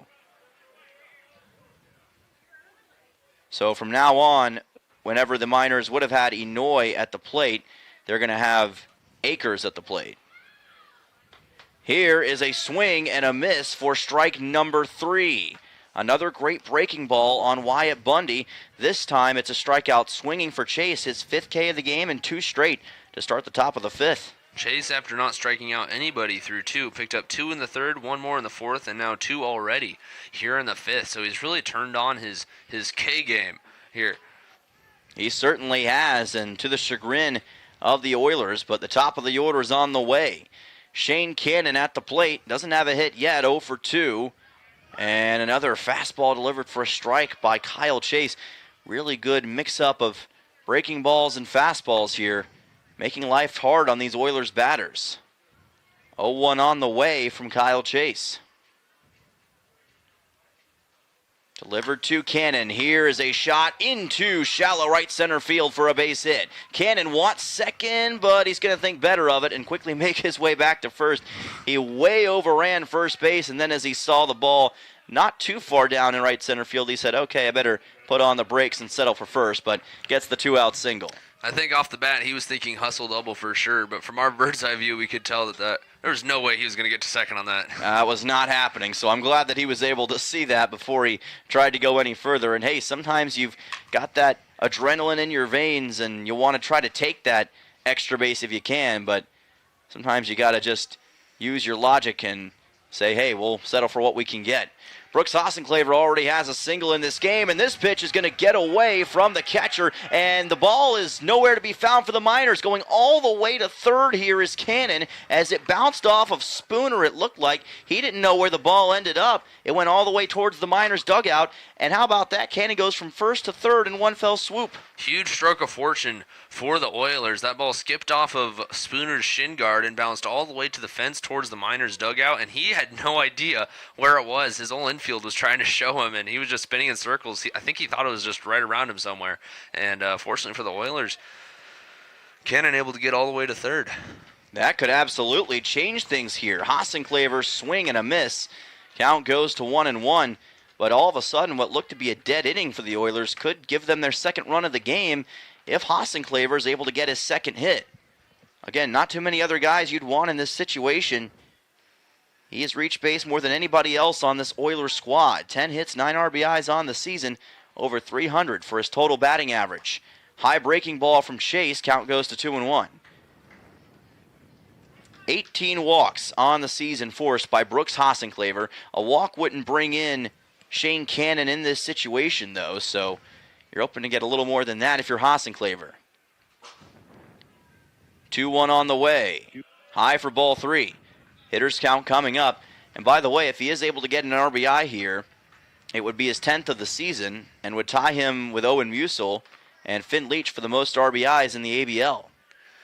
I'd say they don't want to pitch to him with 2 outs here, but waiting on deck is Mark Nellis, who is one of the best contact hitters on this team. Hossenclaver will get that 10th RBI. It went right past Will Godfrey as it was shot into right field, and it is a 2-1 Oilers lead. RBI single time for Brooks Hossenclaver. Back-to-back strikeouts to start off the inning and then turn over to the top of the order, and the Oilers do what the Oilers do. A single from Cannon works around to third on a wild pitch, and then just a rope shot through the right side of the infield off the bat of Hossenclaver. It gives the Oilers the lead yet again. They now lead 2-1. And how bad was that wild pitch for Matsu, because that would not have been a run under other circumstances, but instead the Oilers now on top 2-1 because of the ball going all the way toward the Miners' dugout. And that's been kind of the story of this series. The Oilers able to take advantage of mistakes or just mishaps for the Miners. Errors yesterday, a balk earlier, now a wild pitch. Strange circumstances, but the Oilers certainly not complaining. Here's Mark Nellis at the plate. Another guy with 9 RBIs on the season. Fouls this one toward the right side. 3-way tie for the ABL RBI lead now. Hossenclaver, along with Owen Musil and Finn Leach, all with 10 runs batted in so far on the season. And if Nellis was able to bring in Hossenclaver here, he could make it a 4-way tie. 0-2 pitch on the way, though, from Kyle Chase. And that is low in the dirt for ball number 1. Good work this time by Spooner to keep it in front of him. The thing with baseball, every team is going to make mistakes. Mistakes are going to happen. The trick is taking advantage when the other team has made mistakes, and the Oilers have done very well with that here yesterday and tonight. That's what you have to do, is that you have to take advantage, like you said, of your opponent's mistakes and use that to your own benefit. Oilers have been great at it. 1-2. Nellis lifts this one into shallow center field, and the catch is made by Matt Blind for out number 3. However, the Oilers still come away with a run. An RBI single from Brooks Hassenclaver, set up by a bizarre wild pitch off the shin of Declan Spooner. Shane Cannon going from first to third, and then eventually being brought in by the current man tied for the ABL RBI lead. We'll be back in just a moment for the bottom of the fifth here on ESPN. Oilers up 2-1. Thinking about a new place to land here on the Kenai Peninsula? At Ashman Krause Real Estate, we believe real estate should feel clear, calm, and personal from the very first conversation. Whether you're buying your first home, moving across town, or preparing to sell, we guide you through every step with local knowledge and genuine care. Ashman Krause Real Estate at Jack White Real Estate, guiding you home with care.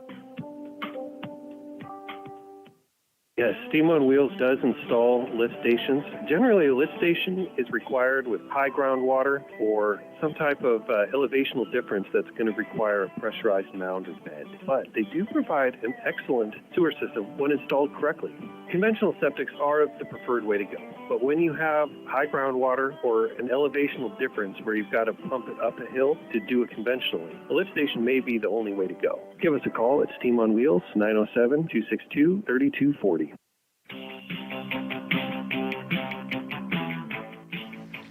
Welcome back to Herman Brothers Field in Palmer, Alaska. And on the Three Bears Alaska scoreboard, it reads Peninsula Oilers 2, Matsu Miners 1 after 4.5 innings of play. A bizarre top of the fifth inning. Oilers got struck out a couple of times, I believe, by Kyle Chase there. And then it was Shane Cannon delivering a single, then getting from first to third on a wild pitch. Hassenclaver delivers the RBI single. And just like that, Tucker, Oilers have the lead.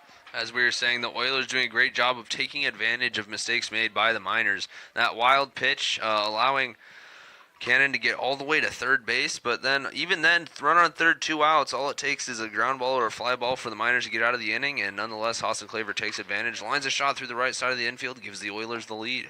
Canyon Millar to the plate as this pitch is going to come in low for ball number 1. Millar flew a ball out to right his first time up. He'll be followed by Alex Pearson and Cash Millar, his brother. 1-0 on the way. Ryan Kaiser is still on the bump. Delivers this pitch low for ball number 2.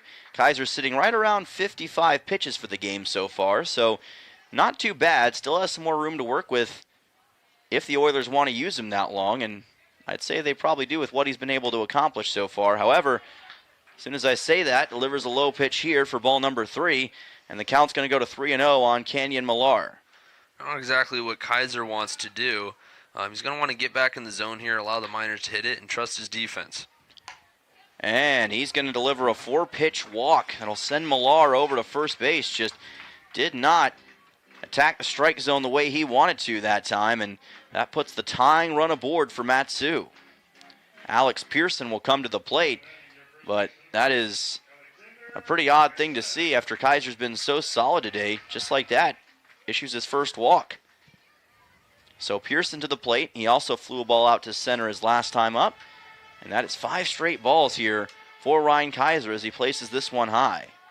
Both pitchers started out so strong, 3 scoreless innings from both sides, and now 3 consecutive half frames have produced runs. So hopefully the Oilers are able to stop that trend in this inning, but a leadoff walk, we'll see. That is delivered for a strike by Kaiser. Count evens at 1-1 on Pearson. And that is a welcome sight for Peninsula here. See if Kaiser can get things corrected in a hurry. 1-1 pitch, and this breaking ball well to the outside for ball number 2. Looks like Isaac Fernandez is going to have a conversation with him and try to get him calmed down here and make sure that he's good to go for the rest of this bottom of the 5th. Sometimes a catcher wants to do that in this situation just to make sure the pitcher's all right to continue. Kaiser's been pretty efficient so far today, only at 57 pitches, and so far, by far, his longest, well, it hasn't been a full inning yet, but you can just tell he's grinding a little more in this inning than he has so far this game. He's at really the limit that he's shown so far this season. His longest outing was 5 innings against the Pilots, and he delivers a strike here to bring the count to 2-2. A big strike going 2-2 instead of 3-1. That's a huge difference, and now you can really go after the hitter with the ball to work with. Keeping a close eye at first base as well with Millar. Going to try to deliver the knockout punch in this. Here's a ball popped up on the left side. Holubowski chasing after it, but it's going to land somewhere towards the crowd here at Herman Brothers Field to keep the count at 2-2. Miners fans have once again come out in full force. They do a pretty good job of packing the ballpark here in Palmer each and every game, but same could be said for Coral Seymour back in Kenai. 2-2. This pitch just to the outside brings the count full at 3-2 for Pearson. Baseball is just a great sport to come out to the field and watch. Usually it's great weather as it is tonight, sunny, and it's just to relax and enjoy fellowship with friends, and just a great time on the field. Ground ball hit sharply to third and past Holubowski. He tried to get that one and couldn't, and safe at first base is going to be Alex Pearson. Runners at first and second for Matsu. I would assume they're going to call that one an error. We'll see what the call is. Maybe they already did it. I haven't seen it come up yet, but the ground ball seemed to be hit relatively at Holubowski. He was you could tell he was kind of uncomfortable with it the whole time and tried to stab at it last second. Unfortunately gets by him, and now the Miners threatening with 2 runners on the bases and nobody out. Yeah, that ball was really hit sharply toward the left side. Haven't seen an error come up yet, so we're going to assume, at least for the moment, it's a hit for Pearson. Again, it was very close as to whether or not you'd call that an error. Cash Millar will be coming to the plate. Either way, 2 runners aboard here for Matsu. Millar got a single his last time up and shows bunt here, lays it down. This is going to be foul, just barely. Holubowski waited until the last moment and let that ball keep rolling and rolling and rolling, and that is a heck of a judgment call to make, but it pays off. Yeah, that's great awareness by Holubowski, assuming he wouldn't be able to make the play to first base. And even if he does, that puts runners on second and third with just 1 out for the Miners. So great call to let it roll foul and put Pearson back at the plate. Or sorry, not Pearson, Millar back at the plate. Millar will make his way back to home plate as sounds like a helicopter's coming near the field. They do have some helicopters around here in the Palmer area, so not a shocker, but it's pretty interesting ambiance. Looks like on the official AlaskaBaseballLeague.com they have called that an error by Holubowski at third base, so the first error of the game. It's going to be an E5, and again, Millar tries the bunt and fouls it back, counted 0-2. Now he really can't afford to try the bunt, so that's going to help out Kaiser here. Maybe he can get a big out and keep the Miners away from having runners at second and third. Absolutely, this is a huge out, the 9-hole at the plate. You'd prefer to retire him without advancing those runners to second and third as the top of the lineup waits on deck. 0-2 coming up for Millar, the shortstop. Will Kaiser try a fastball here? He will. And this ball chopped into the field of play. The shortstop Cannon fields it, has to hurry, throws to first. It's not going to make it in time. Bases loaded for Peninsula. Millar will be awarded with the infield single. And the bases are juiced for Matsu, I should say, with Millar at third, Pearson at second, and Cash Millar at first. And Holubowski, the third baseman, kind of slipped as he was trying to get after that ball. Not sure if he could have made a play on it, but it forced Cannon to try to come up to it, and the throw was just never going to be able to make it in time. Yeah, Millar just kind of reached out and tapped that one, a slow chopper directly at the shortstop. The third baseman's job in that scenario is to cut across the diamond directly towards first base, and if he can get there in time, it's actually an easier play for him because all his momentum is headed towards first base. He can make a better throw. Unfortunately, Holubowski lost his footing, as you said. Maybe he tripped over the edge of the carpet there coming onto the infield or something. Anyway, he ended up on the turf, and the play was left in the hands of Cannon, who did make a great play on it, rushing, gloving, and throwing, and made a great transition, a great throw. It was in the dirt, but that's what you want to do when you're just do or dying throw like that. Unfortunately, it just wasn't quite in time with how slow the ball was hit. Caden Thorpe ends his conversation with Ryan Kaiser. Not all of this his fault in this situation, but just some really unfortunate circumstances now for the Oilers. And now we go back to the top of the order. Tyler Akers is at the plate, the left fielder who ended up getting subbed in when Hazen Inouye had to come out with injury. Bases juiced for Matsu, and with no outs in this situation, they're in a prime position to at least tie this game up. Kaiser going to try to work his way out of this, delivers a strike, counted 0-1. as a pitcher, this is one of the most unenviable positions to be in, is to have the bases juiced with no outs. Got to be almost perfect to get out of this with no damage. 0-1 from Kaiser. Breaking ball is high for ball number 1. You'll see the infield play in, the corners at least play in, looking to make a play at the plate on a ground ball.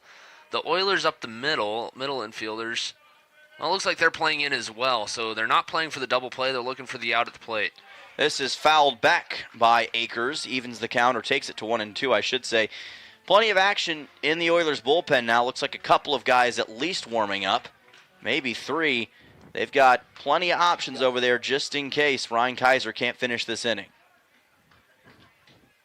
We'll keep a close eye on that. Of course, they'd love to see Kaiser be able to retire the side, but easier said than done right now.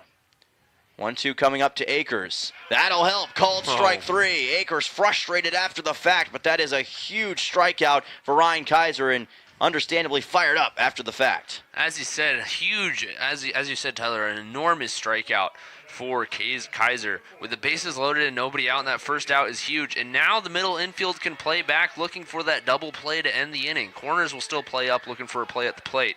But just ultimately a much better situation for the Oilers. Will Godfrey comes to the plate, reached first inning on a fielder's choice. Also flew a ball out to center in the third. Pops this one foul towards the Oilers bullpen, and the count will be at 0-1. Great time for Kaiser's second strikeout of the game. Couldn't have come at a better time. Yeah, if you're going to have one, that's the time to certainly have it. Again, Inouye would usually be in that situation, but suffered that injury earlier, and as a result is no longer in the game. So Akers is now in that spot instead. 0-1. Here is a fly ball deep to the gap in right center field. Hassenclaver back. He's not going to be able to make a play on it. Neither will Nellis. 1 run comes in for Matsu. They will hold the runner from there at third, but the Miners have tied the game up. It is Kenyon Millar who scores, and it's 2-2 here at Herman Brothers. So that is one of the few situations where the Oilers are so thankful that there was only 1 out. If there's 2 outs on that play, all the runners are going to be running on contact, and 3 runs are going to come home on that ball in the gap. Thankfully, the Miners all had to hold up at their bases, not knowing if Nellis was going to be able to get over and make the catch from center field. And therefore, the Miners only get 1 run out of what could have been a 3-run hit. Yeah, it's again another fortuitous thing for the Oilers, but an RBI single for Godfrey, knotted up at 2 runs apiece. Kaiser fires in this pitch low on a breaking ball. Count at 1-0. A lot of things have helped the Oilers in spite of this rough bottom half of the 5th, but still only 1 out. Got to find a way to navigate through this if you can, if you're Ryan Kaiser. This pitch is going to be high, though, for ball 2, and we'll see how much longer Dave Dawson wants to let this play out. Head coach for the Oilers, trying to see if he can help them to their 9th win of the season. Diesel Toth at the plate was the only Miner with multiple hits last night. Went 2 for 4 with a run and an RBI. This pitch is outside from Ryan Kaiser, brings the count to 3-0. And this is really deep water because if he walks Toth, that'll automatically score a run and give the Miners the lead. Can Kaiser work out of a 3-0? He cannot. Low for ball 4, and the Miners take the lead. Diesel Toth forcing a walk. He'll get credited with the RBI. And the Miners are on top for the first time today. And you can 100% say that that is not what Ryan Kaiser wanted to do in that situation. At least let them hit the ball and see if you can get an out. And now the Miners have taken the lead, and they still have the bases loaded and only 1 out. 4-pitch walk to Toth. That brings Jackson Babcock, the cleanup man in the order, to the plate. And remember, he got a triple in the 4th inning that eventually led to this game being tied at 1 run apiece. Kaiser's going to have to be very careful with him here. This could get really ugly in the bottom of the 5th. Pitches this one low, and Dave Dawson's seen enough. He's going to make his way out of the dugout, and we will see a pitching change. So Ryan Kaiser's day is going to come to an end after 4 1/3 innings pitched here in this ball game, and we'll find out who the new pitcher is in just a moment. Matsu on top 3-2 in the bottom of the 5th. Back in just a bit on ESPN. Dan's Automotive has the best customers in the world. What about Asia? We love Asia. We work on Toyotas, Hondas, Nissans, Hyundais, and Kias. What about Amsterdam? Do they even make cars? Look, no matter what side of the car the steering wheel's on, we got you covered. Dan's Automotive, serving the best customers in Alaska. Call 907-420-0416. Fall is just around the corner. Are you ready for your next chapter? At Kenai Peninsula College, we're ready for you. Registration for the fall semester is now open, offering the classes you need close to home. And big news, our residence hall is now open. You can once again experience full campus life, build lifelong friendships, and live where you learn while taking classes at KPC or any UA campus. Don't wait. Secure your classes in your room today at kpc.alaska.edu. Find your place at KPC.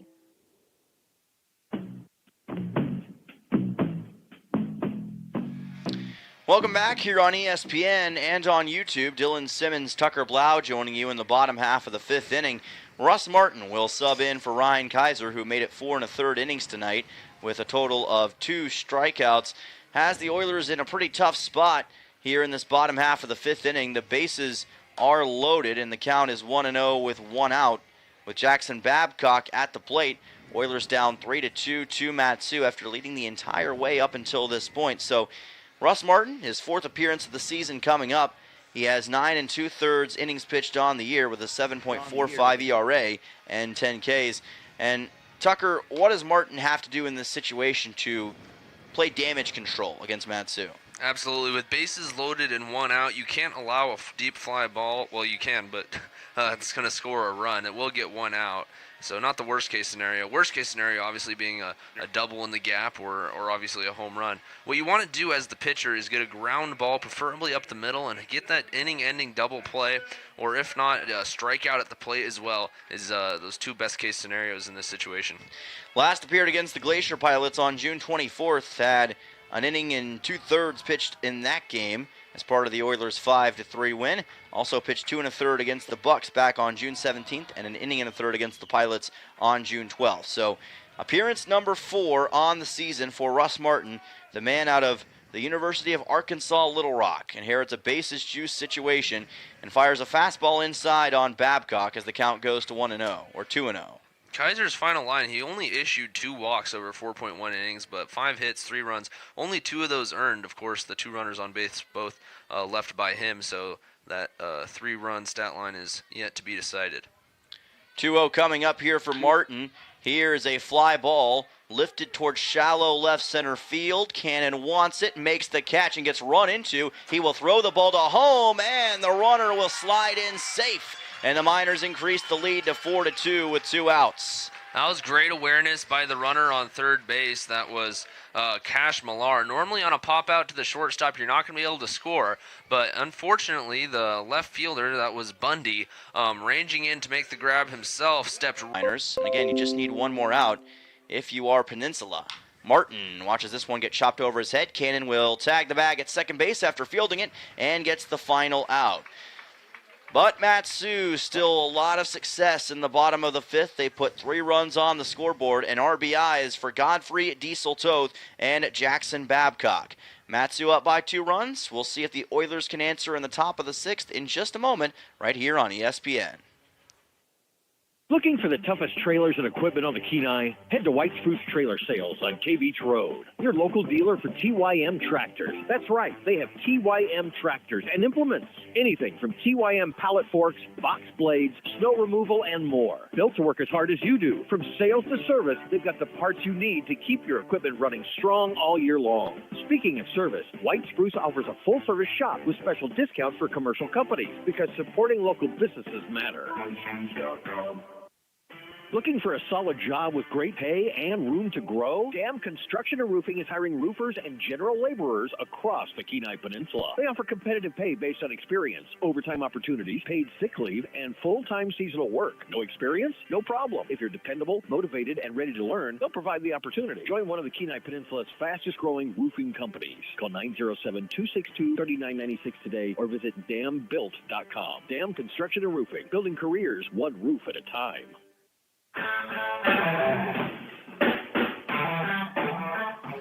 Welcome back here to Palmer, Alaska in the Matsu Valley. And right now the score on the Three Bears Alaska scoreboard between the Miners and the Oilers, 2-4. Oilers down to Matsu with 6 total hits for the Miners, 5 for the Oilers, and currently 1 error for the Oilers in this contest. And Matsu with a very successful, I would say, bottom half of the 5th inning. 3 runs put on the scoreboard. Russ Martin did a solid enough job, though, of cleaning things out after those runs were allowed by Kaiser, and those runners were put on base. Now the Oilers looking to respond in kind as Reed Oakley, Owen Musil, and Isaac Fernandez will lead off this inning, 4, 5, and 6. It is still Kyle Chase who is on the bump. He's gone for 80 pitches now in this contest. Matsu's got a lot of guys who can go long distances. Oilers were able to cash in with a run in the top of the 5th, and they're going to need more where that came from. If they want to answer in the top of the 6th, we'll see if Oakley can provide that. Bundy 0 for 2 with 2. Not Bundy. Oakley's Oakley, yes. Pitch delivered here to the outside. Oakley, on the other hand, is 1 for 1 with a walk. So hopefully can continue that good day at the plate. Yeah, he's been very solid at the plate so far. Again, felt good about his inclusion at the DH spot today, and he's trying to make the most of his opportunity here. 1-0 delivered is in for a strike. Good fastball by Kyle Chase. Evens the count at 1-1. This is Colton Ouellette on the bump actually here for Matsu. Not sure again if we heard an announcement about that, but Ouellette now on the bump for the Matsu Miners.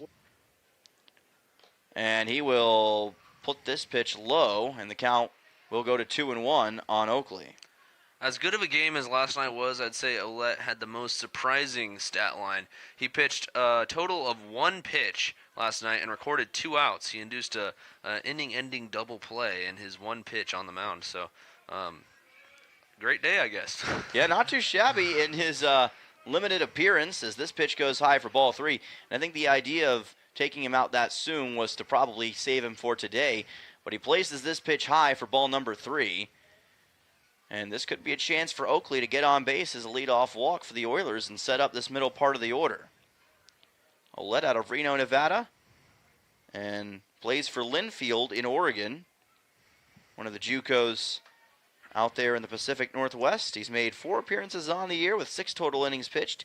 He's got a 2-1 record and a 1.50 ERA with 9 strikeouts. First appearance was in Game 1 of the season against Chugiak. Gave up 2 earned runs in that contest in 3 innings. Went 4 innings against the Bucks back on June 13th with no runs and 2 hits. 3-1 on the way from Ouellette. Oakley ground ball right to the first baseman, who will underhand toss to Ouellette for the 3-1 for out number 1.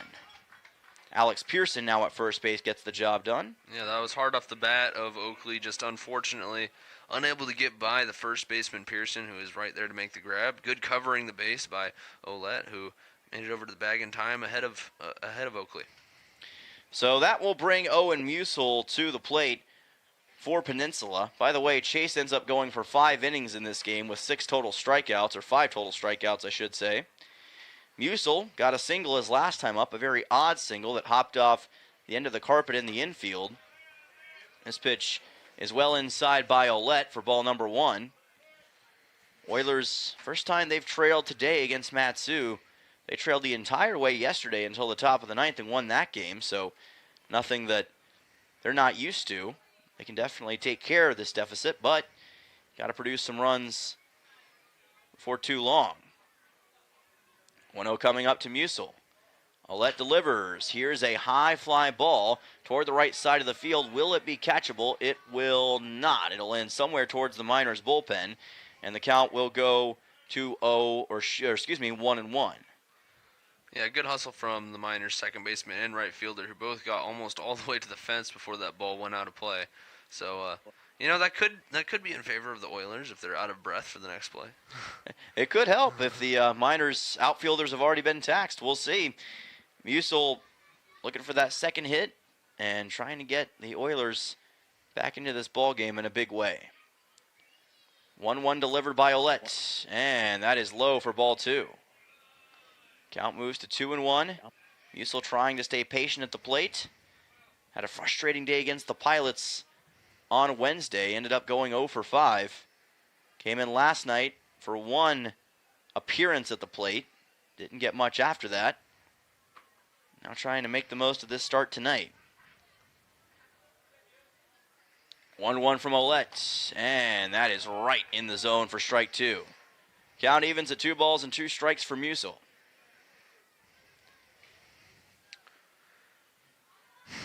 Oilers have trailed quite a bit this season in certain games, but they always seem to find a way late to at least make it close and sometimes pull out the victory. In a way, it's almost a comfort zone for them. 2-2 pitch from Ouellette. Musil makes just enough contact to foul it into the cage. Keeps the count even at 2-2. And that's what they're trying to do here tonight. Trying to get to 9-4 on the season and potentially take the ABL standings lead all to themselves with their big game against Chugiak Eagle River coming up tomorrow. Still a lot to be decided, though, for both games tonight. 2-2 pitch from Ouellette. Musil lifts this one out towards center field. It sends Blind back, but he's able to stay underneath it and make the catch for out number 2. Second time that Musil has been taken out on an F8. Isaac Fernandez will come to the plate. And that's 2 quick outs, exactly what the Miners were hoping for in this top of the 6th. Miners looking to keep that momentum that they've garnered in the bottom of the 5th, and the Oilers looking to get some of it back. As we've seen, the Oilers are known for coming back late in games, so it's certainly not out of the ball game yet, but they need to get some of that momentum, possibly a few base hits or a good defensive performance on the other side. But Oilers, if you know the Oilers, you know that they'll do whatever they can. They are not a quitter of a team, and they'll fight all the way through this game. That pitch comes in high for ball number 1. They will certainly stick with it throughout the entire course of the remainder of this contest. Fernandez puts a pretty good charge into this ball, into the gap in left center field. However, camping underneath it and again making the catch is Matt Blind for out number 3. He's been a tremendous center fielder for Matsu in this 2-game set. 1-2-3 inning for the new pitcher, Colton Ouellette and Matsu. Oilers still down 2 runs. We'll be back for the bottom of the 6th in just a moment on ESPN. When trying to find a dentist, it can be challenging, and Ridgeway Family Dentistry knows this. Ridgeway is a new state-of-the-art facility offering you pain-free dentistry and is family-friendly. Even if you don't have time to have multiple appointments, Ridgeway Family Dentistry can complete all your treatment in one easy visit. At Ridgeway Family Dentistry, they know how important it is to have a smile and know how that can change your life. For your next dental appointment, call Ridgeway Family Dentistry at 262-8404. The World Cup's coming and everybody's talking defense. Here's a strategy that works long after the final whistle. If your family is complete, a no-needle, no-scalpel vasectomy is a safe, effective move. If you're done building your team, it may be time to strengthen your defense. Dr. Alvarez can perform your procedure in Soldotna or Homer. It's quick, comfortable, and a whole lot easier than chasing toddlers into extra time. Don't leave your future up to a lucky bounce. Call Peninsula Surgery and Aesthetics 907-235-1010 and schedule your no-needle, no-scalpel vasectomy. Score some peace of mind and enjoy the games.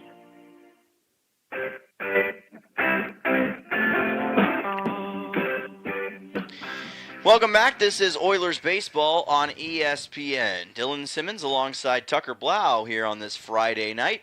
And your score after 5.5 on the Three Bears Alaska scoreboard is Matsu 4, Peninsula 2. 6 total hits for the Miners with 1 error. Oilers with 5 hits, no errors for Matsu, 5 hits for the Oilers with 1 error, an E5 from Jack Holubowski. It'll be Matt Blind who will lead off this inning for Matsu, followed by Kenyon Millar and Alex Pearson, 6, 7, and 8, due up in the order for the Miners, who are on top 4-2, but Russ Martin did a pretty good job cleaning up after he was subbed in for Ryan Kaiser in the bottom of the 5th, and he'll look to hold the Miners at bay here. Matsu has lost 2 big games in a row to the Bucks and Oilers, and they're trying to put that behind them tonight here at home as Martin places this pitch in low for ball number 1. And we like to see in Chugiak right now, the Pilots are actually coming back. The score now 6-7 in the bottom of the 6th, and that would be high fly ball deep to right field. This one is... That's a fair ball. It's off of the right field fence, just barely in the right field corner, and that's going to be a double to lead things off for Matt Blind. Yeah, just a great drive for Blind. The only question was fair or foul. Right fielder Hossenclaver, he seemed to think it was foul. He was kind of just jogging over to it, and then it wound up actually bouncing off the corner directly, like maybe a foot to the left of the foul pole. Unfortunate for the Oilers. Thankfully, only Blind was only able to get a double out of it, so he's in scoring position to lead off the inning. Matt Blind is starting to tear up the Oilers, has made several catches in the outfield and gets an extra base hit in the bottom of the 6th here. Mat-Su putting themselves in position to extend their already fairly imposing 2-run lead as Canyon Millar comes to the plate.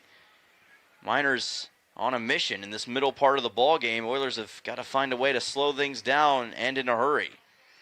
Millar has reached on a walk and also flew a ball out to right field.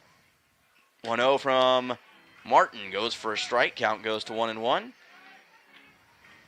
And again, right now it's all about trying to make sure that you can keep the team in position to overcome this 2-run deficit if you're Russ Martin, which the Oilers have certainly shown themselves capable of doing in the past. Keeping a close eye at second is Martin.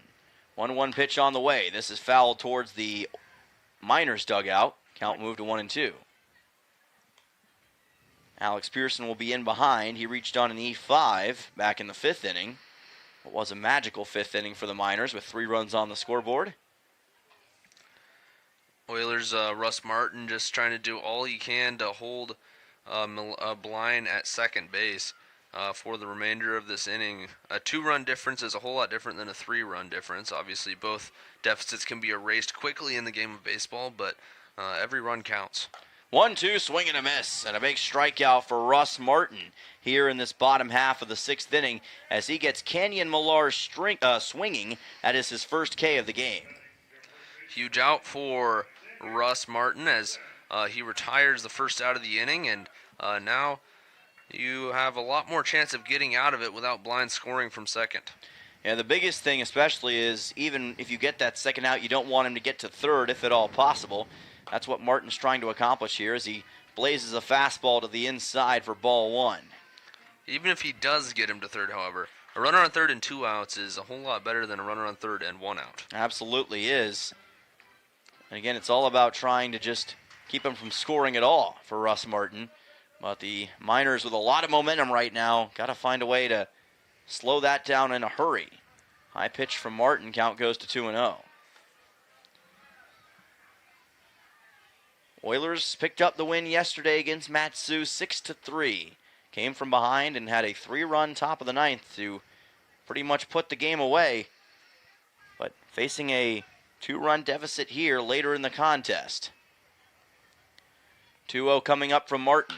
This ball popped up. It is going to be playable. Fernandez wants it. He's looking for it, and he makes the catch for out number 2. Good work by Isaac Fernandez, and a fortunate break for the Oilers. And there's not many better ways to get out of a runner in scoring position and no outs jam than a strikeout and a pop out. Those are the 2 things that you pray for in that situation, and that's exactly what Martin's able to get from the bottom of this Miners order. Now he's got a big out to get here in Cash Millar. You want to get this out. He is 2 for 2 on the day with 2 singles, but he is in the 9 hole, so you have a little more hope. You don't want the lineup to turn over to the top with a runner in scoring position. Yeah, that's the biggest thing, especially with what some of the guys in that top of the order have been able to do. But Millar's been probably the most effective hitter on either side today. Runner takes off. This is fouled back, thankfully, for the Oilers, as it brings the count to 0-1. And that may have made contact with Fernandez as he's crouched down on the ground just outside the batter's box. He seems to be just a little shook up. I hope it's not too bad. We've seen both catchers now get a little roughed up in this one. It has been a physical game for both sides. Kadam Tharp and Dave Dawson talking to Isaac Fernandez. And hopefully it's not anything serious. They are, looks like, calling possibly for Garrison Jones out of the dugout to get ready to sub in for Fernandez, if need be. We saw earlier in this game, Hazen Inouye, the catcher for Mat-Su, get put in a similar situation, and he ended up having to get subbed out for the remainder of the contest. Fernandez looks a little bit better than Inouye did, so hopefully this will be a situation where he's able to quickly get back in the game. You've also got Reed Oakley, who's caught before, and he's already in the lineup as the DH. So they have a few different options here if Fernandez were to get subbed out. Training staff just making sure that he's good to go. He is standing up right now. Just testing to make sure that he doesn't have anything wrong and doesn't have any symptoms of dizziness or disorientation right here, Tucker. Absolutely, and that's the main thing is if there's any possibility of concussion or anything like that, you don't want him to remain in the game and possibly make the injury worse. So we're glad for the timeout here to make sure Fernandez is okay, and just hopefully he can stay in the game. Still talking it over with Isaac Fernandez, and they're also discussing things with Dave Dawson. Again, they have to be very precautionary in these situations just to be safe. Looks like Fernandez is going to stay out there, so looks like he's good to go, and that's good to see. Isaac is a tough guy from La Habra, California. Again, plays at Johnson University in Tennessee, and he plays a tough brand of baseball. Rough and tumble kind of player, and he's a guy who can take some shots and get over it pretty fast. So that's good to see him. Looks like seemingly ready to go. Many don't realize, but playing catcher is, catcher is the most important position on the field. First of all, you're touching the ball every single play. It's your job to stop the ball from going on the backstop to the backstop with a runner scoring position. But also, it's just the most physical place. You're crouching the entire game. You're taking shots, as we just saw, off foul balls, and you're getting 90-plus balls thrown at you the entirety of 9 innings. So if you know a catcher, take this time to thank him. Here's the runner taking off for third. The throw, it got away from Holubowski. It was a low throw from Fernandez, and Matsu's going to extend the lead. They tried to bait them into exactly that situation, I believe, and it paid off. It is Matt Blind who scores the run, and it's 5-2 Miners just like that. Blind had been trying to do that for a little bit. He finally was able to take third, and the throw from Fernandez was just too fast and too low for Holubowski to handle. And probably Fernandez taking a shot to the head and then having that long timeout didn't help his locked in to the game, I guess, and the throw was a little awry to third base. Softly hit ball over to first, picked up by Musil. Bag is covered by Martin for the final out.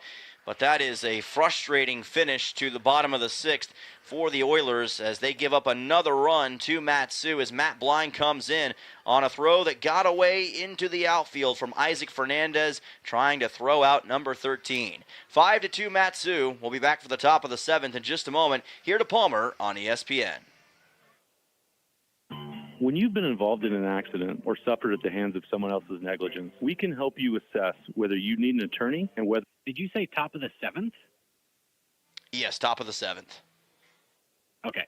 I lost track of innings, apparently. To help you determine what insurances might be available to provide a full and fair recovery for you and whether we can add value to your case. Call us at Earhart, Elsner, and Cooley to schedule a free consult. 907-283-2876.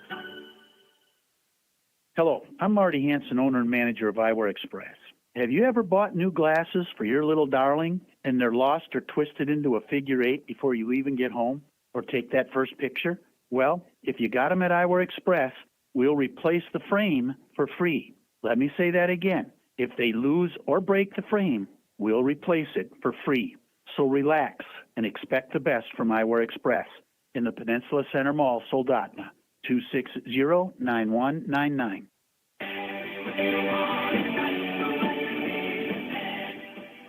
Welcome back. We've reached the top half of the seventh inning here at Herman Brothers Field in Palmer, Alaska. And the score on the Three Bears Alaska scoreboard, Matsu 5, Peninsula 2.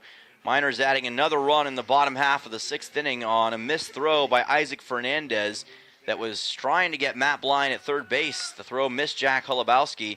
And what I would assume to presume to be an E2 allows the Miners to get their fifth run of the contest. But the Oilers looking to respond, and they will have a pinch hitter to lead things off here in the top half of the seventh inning against Colton Ouellette. And that pitch gets by for ball number one. Player at the plate for Peninsula here is number 12, Luke Skinner, making his first appearance of the game, so I would presume he might slot in at second base. He's used to playing infield. We'll see. So Skinner now a pinch hitter for the Oilers. Count's going to be at 1-0. Ouellette fires this pitch too high for ball number 2. Skinner with 9 games played on the year, a .095 average, 2 RBIs and 3 runs. He was the starting third baseman yesterday for Peninsula before being subbed out about halfway through the game. 2-0 coming up from Ouellette. Delivers it high and outside for ball number 3. There goes another one of those helicopters over the Mat-Su Valley here. Getting a bird's eye view of Herman Brothers Field here in Palmer. 3-0 pitch coming up to Luke Skinner.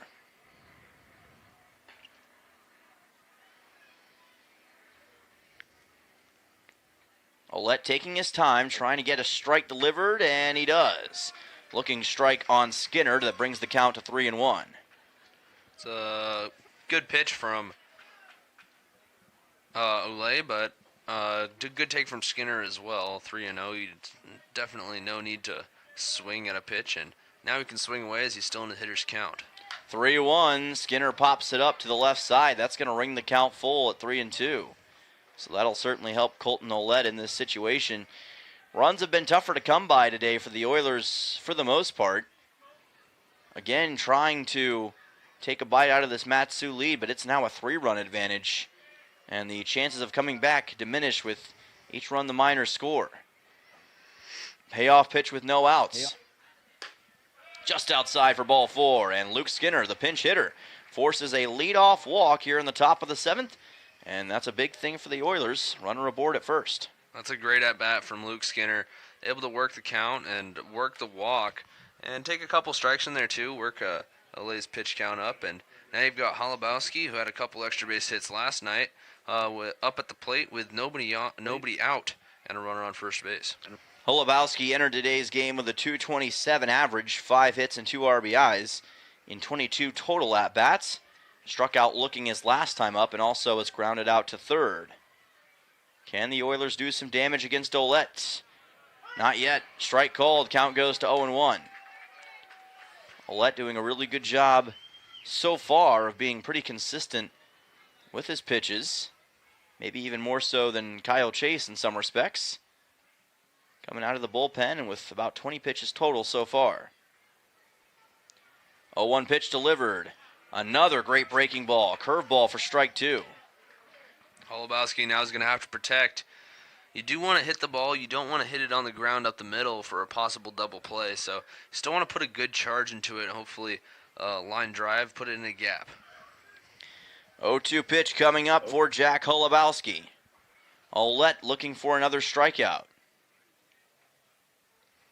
0-2 on the way. High for ball number 1. Ouellette himself does not have a strikeout yet in this game. Had 3 straight outs in the 6th inning. All were under different circumstances. Of course, Kyle Chase had the 5 Ks, but also gave up a couple of runs to the Oilers. 1-2 coming up to Jack Holubowski, and the runner goes here. This is chopped foul. Skinner wanted second, but won't get the chance here. And I think as a runner, you usually prefer that ball to be in play because the element of surprise trying to steal a base is gone after it's fouled back like that. Absolutely. Either a ball in play or you want to take a ball. Obviously, you're not going to be taking all the way in with 2 strikes. Just unfortunate. 1-2 coming up to Jack Holubowski. Good battle between pitcher and batter right here. That is just outside for ball 2. Great plate discipline from Holubowski, knowing exactly where that outside edge is and taking that outside pitch for ball 2. Well, remember, yesterday he was able to deliver those 2 huge doubles late in the game to put the Oilers in position to eventually win that contest. They throw back to first, and just back in time is Luke Skinner. Alex Pearson over there at first base almost got him, but thankfully he stays aboard. And we'll try the 2-2 again to Holubowski in just a moment. Skinner fresh into the game and trying to catch him sleeping over there at first, but he's too wily for that. Pretty big leadoff, and there he goes. Here's a ball, chopped foul again. And I think Skinner would have had second base in that situation had that ball been fair, but not to be. Yeah, he had a great jump on that one. Obviously, here in the ABL, we don't have the 3 disengagement rule as the professional leagues have, but Skinner's still taking a good lead directly after the pickoff, and he had a great jump. Just unfortunate Holubowski fouled that pitch off. 2-2 coming up for Holubowski here. And another foul ball by Jack. He is doing a great job of keeping himself alive against Ouellette. And you just got to ask yourself, who's going to win this chess match? Skinner was running on that pitch as well, so he's got to be getting a little worn out there. Obviously, these ball players in great condition here in the for the summertime league here. But you know, everybody has a point. Yes, everyone's got that breaking point, so to speak. We're going to find out where that lies. And another throwback to first. Again, Skinner has to get back. Ouellette, I'm sure he's been keeping an eye on Skinner, trying to take second. Oilers know that getting a run wherever you can is huge here, down 3 runs. They've been very good at that this season. Very opportunistic team. 2-2 pitch coming up to Jack Holubowski. And he's going to pop this one up toward the right side. First baseman camps underneath it. And it's caught by Pearson for out number 1. It's a big out, but great at-bat by Jack Holubowski. Worked the count for quite a bit before he popped out and worked the pitch count up. Just unfortunate that he wasn't able to get a good bat on it at the end. Yeah, did a fantastic job of at least putting himself in position to get on base, and he refused to go down easily against Colton Ouellette, but eventually had to give in. So that'll bring Wyatt Bundy to the plate, who has struck out twice so far in this game. 1 out, and Skinner over at first. Pitch is delivered, and this is just outside for ball 1. Checking back into Chugiak, where the Pilots are visiting the Chinooks in a big game over there. The Pilots put up a 5-run top of the 6th inning to come back from a 7-1 deficit. They now trail by 1 run with 2 innings left to play. That one's going to be interesting to watch. If Chugiak falls in that contest, that would put potentially, if the Miners win this thing, the Oilers, Miners, and Chinooks all at 5 losses for the season. Miners would be 6-5. Oilers and Chinooks would be 8-5. 1-0, ground ball to the left side, takes an odd hop. Shortstop's got a long way to throw, and he's not even going to throw it. It's going to be another single for Bundy. Again, that odd terrain in the infield off the end of the carpet pays dividends for the Oilers. Millar had no chance to throw, and runners aboard at first and second for Peninsula. Yeah, the ball was hopping strangely. Millar did a great job of playing it well. It's his home field, so I'm sure he's used to it.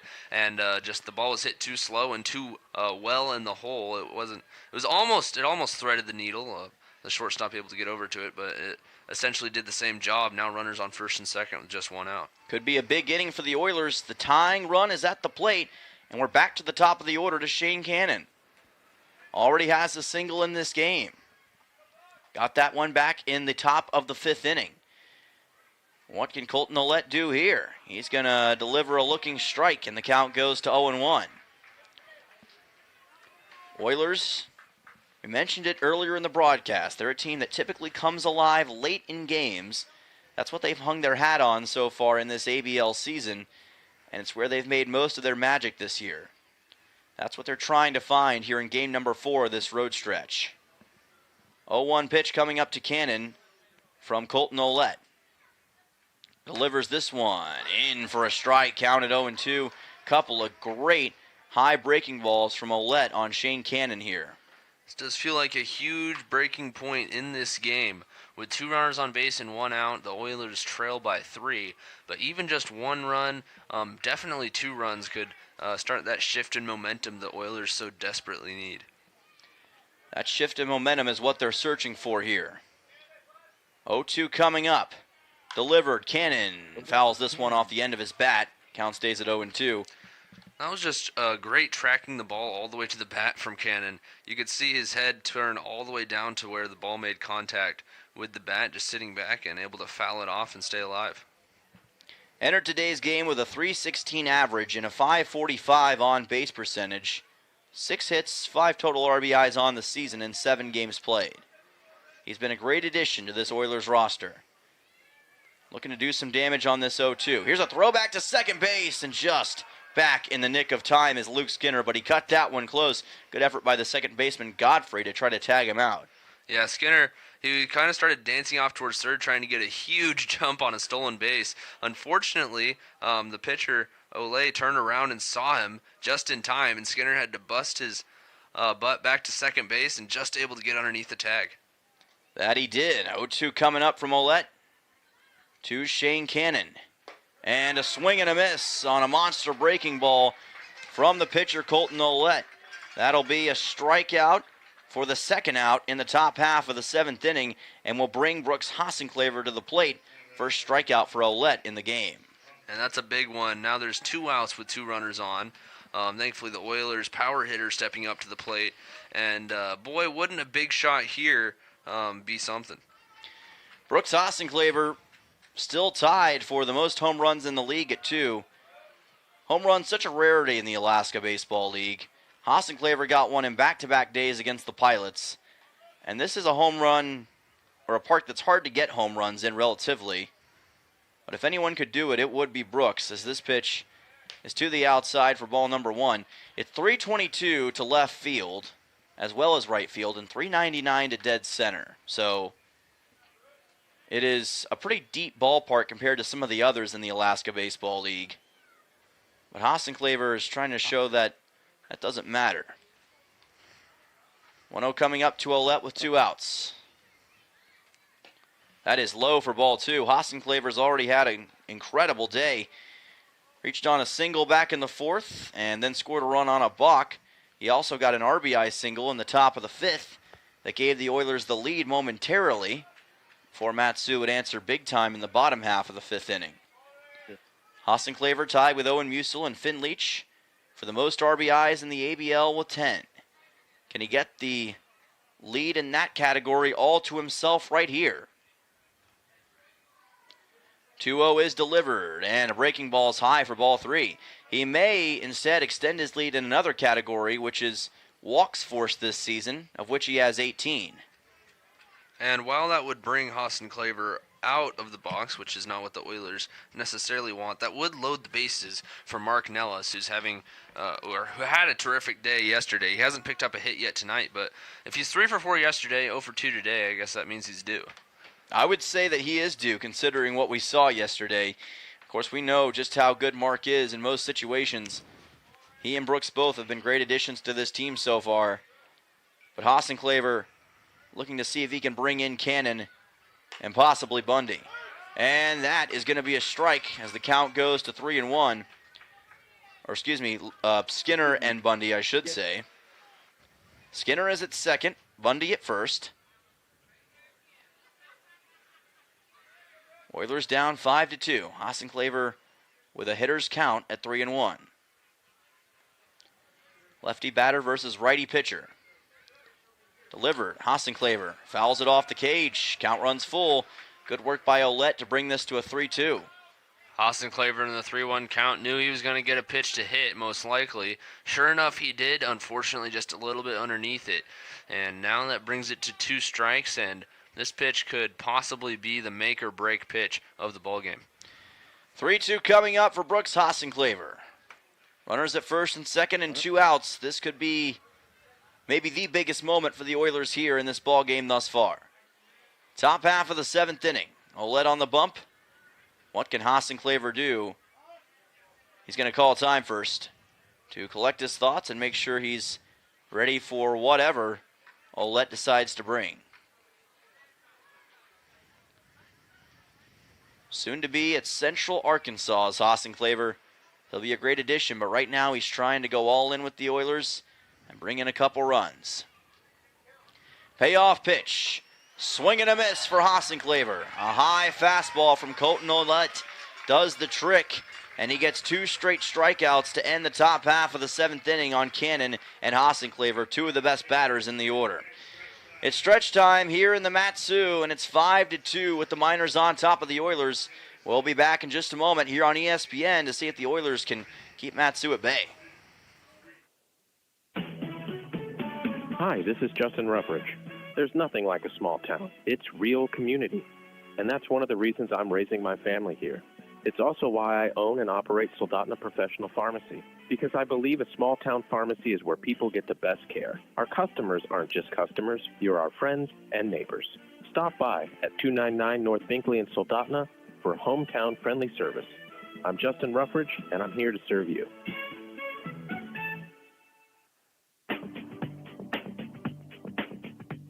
Looking for fun for the whole family that they will love? Head over to Jumpin' Junction on K Beach Road, the Peninsula's entertainment center for all ages. Play in the arcade, dive into the active VR game room, glow it up with blacklight mini golf, bounce on inflatable fun, and grab a snack at the snack bar. Birthdays, work parties, and so much more. You can book them now at Jumpin' Junction on K Beach Road. Jumpin' Junction, where there's fun for the whole family.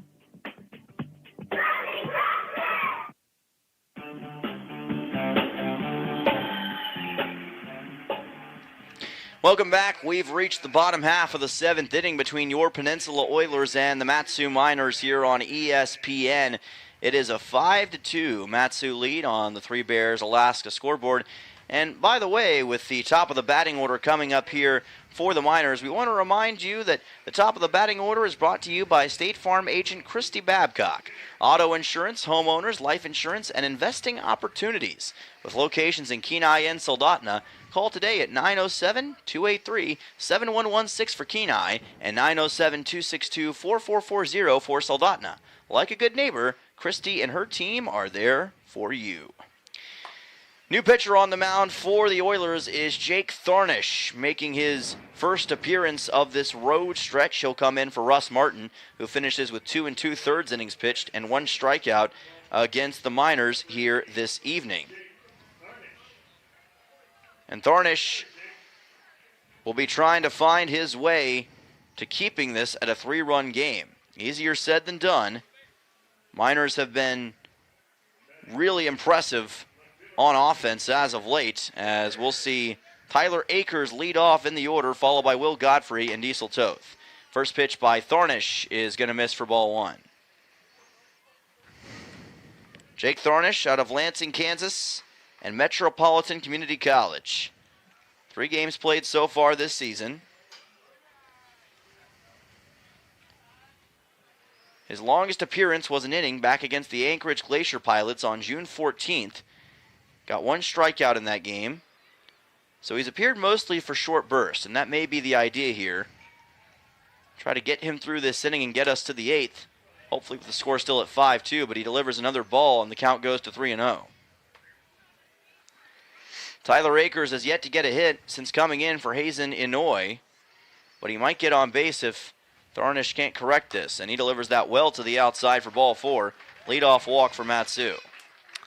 Not exactly what Thornish wanted to do to start off his outing, but now that opens up the double play opportunity for the Oilers. We've seen them turn several this year, and hopefully they can do that tonight and get a quick 2 outs.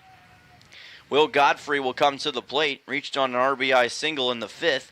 He's also reached on a fielder's choice in the 1st and flew a ball out to center in the 3rd, so pretty solid day. He was the first in that line of damage that was done in the bottom of the 5th for Mat-Su, in which they got 3 runs.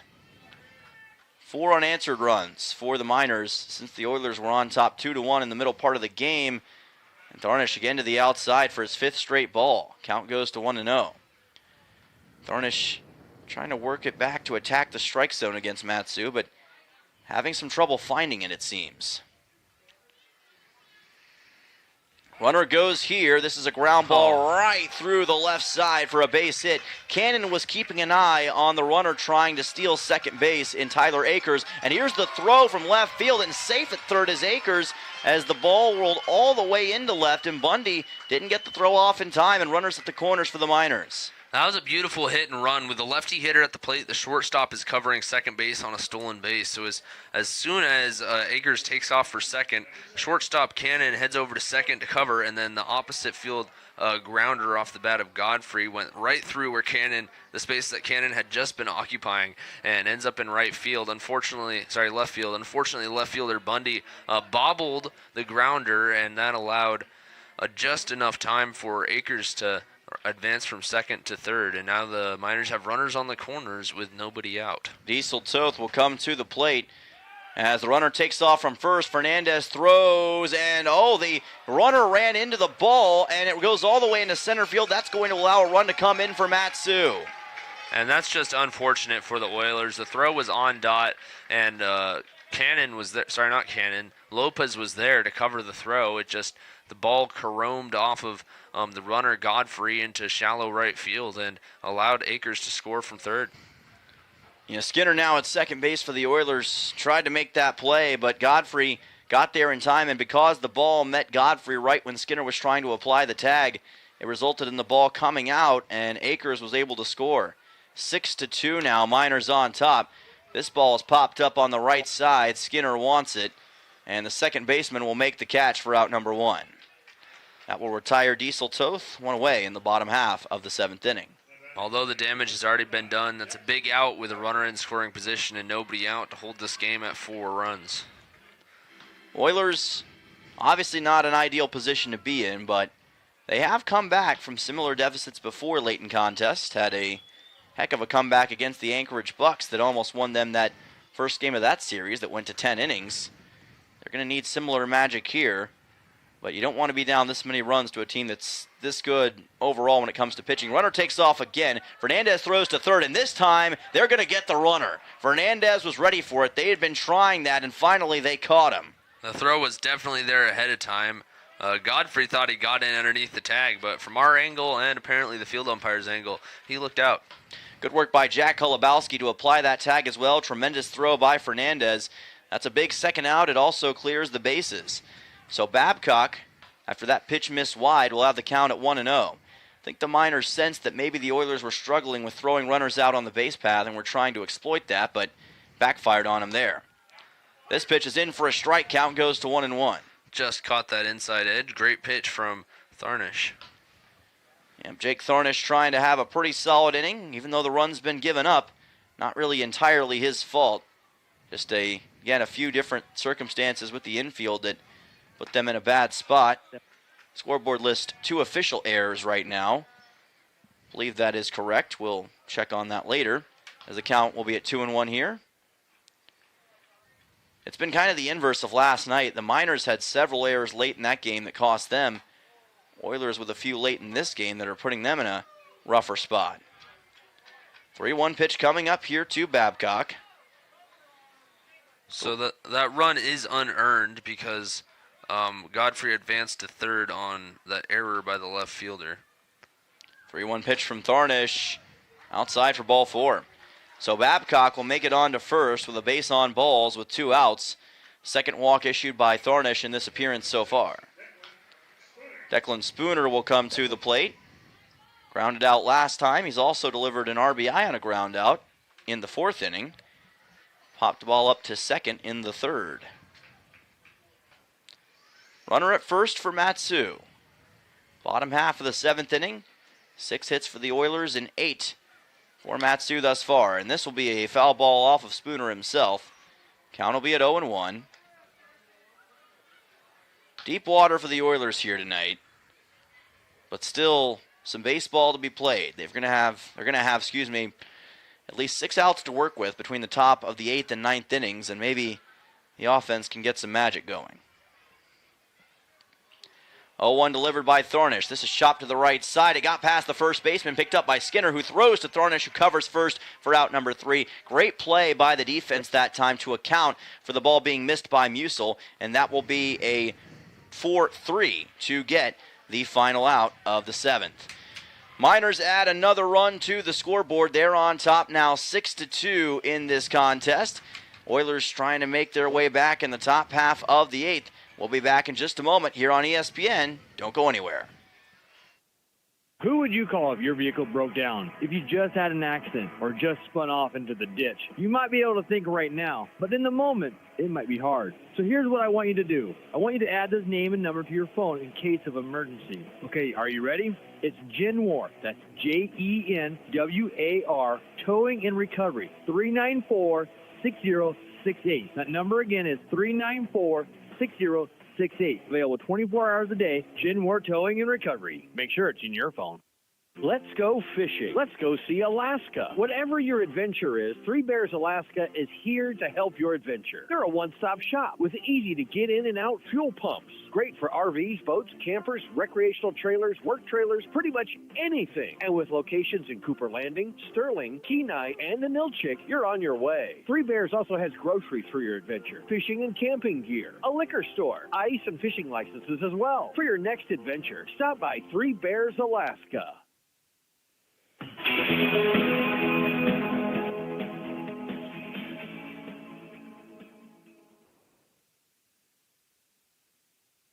Welcome back. This is Baseball on ESPN. Dylan Simmons alongside my partner Tucker Blau tonight as we're in the top half of the 8th inning. Oilers down 6-2 to the Matsu Miners on the Three Bears Alaska scoreboard. And it will be Mark Nellis, Reed Oakley, and Owen Musil, 3-4-5, due up in the order here as the Oilers try to find their way back from a imposing 4-run deficit. Colton Ouellette is still on the bump. Gave up a couple of runners on base in the 7th inning. Oilers hoping that'll happen again here, but with more success, as that was well to the inside, maybe almost a hit by pitch at the knees of Nellis, who does not have a hit yet, but does have a sac bunt from earlier today. He's 0 for 2 overall in the game. 1-0 pitch coming up from Ouellette. Check swing by Nellis, didn't go around. That'll be ball number 2. Oilers find themselves in a hole down 6-2 here, but if you know baseball, and especially Oilers baseball, you know that that deficit is certainly not insurmountable. They have a whole 6 outs to work with here. Absolutely do, and a 2-0 coming up to Nellis. Pitch is delivered in for a strike. Count goes to 2-1. Ouellette put that one right in the middle part of the zone and did so very well. Reminder that we'll be back tomorrow with more Oilers baseball. They'll take on the Chugiak Eagle River Chinooks. That'll be a first game of a 2-game set on Saturday and Sunday, so make sure you tune in.